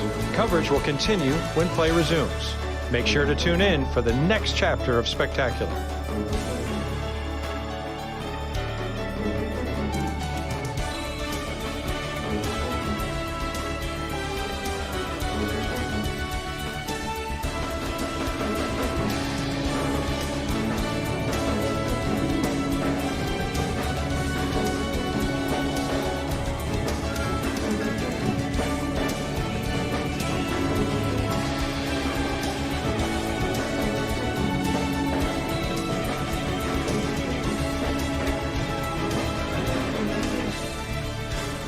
You're listening to U.S. Open Radio, presented by American Express. Coverage will continue when play resumes. Make sure to tune in for the next chapter of Spectacular.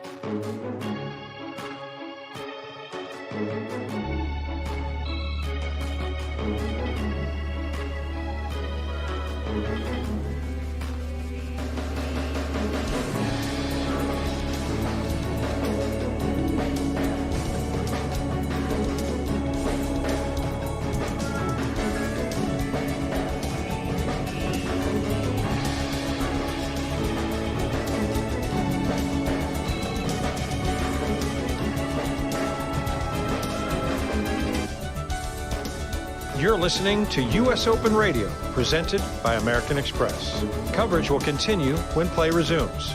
Make sure to tune in for the next chapter of Spectacular.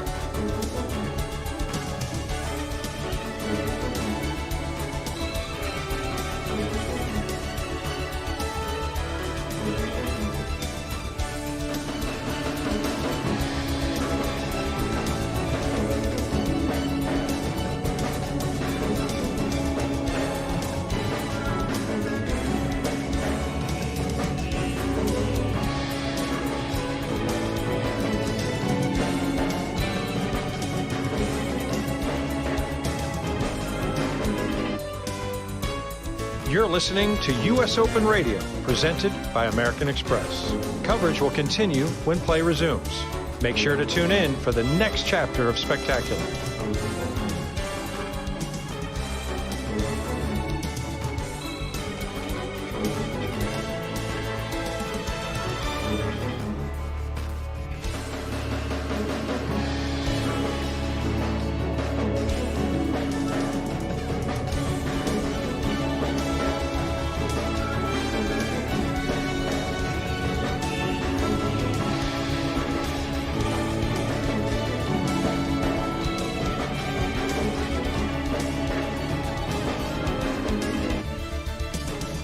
You're listening to U.S. Open Radio, presented by American Express. Coverage will continue when play resumes. Make sure to tune in for the next chapter of Spectacular.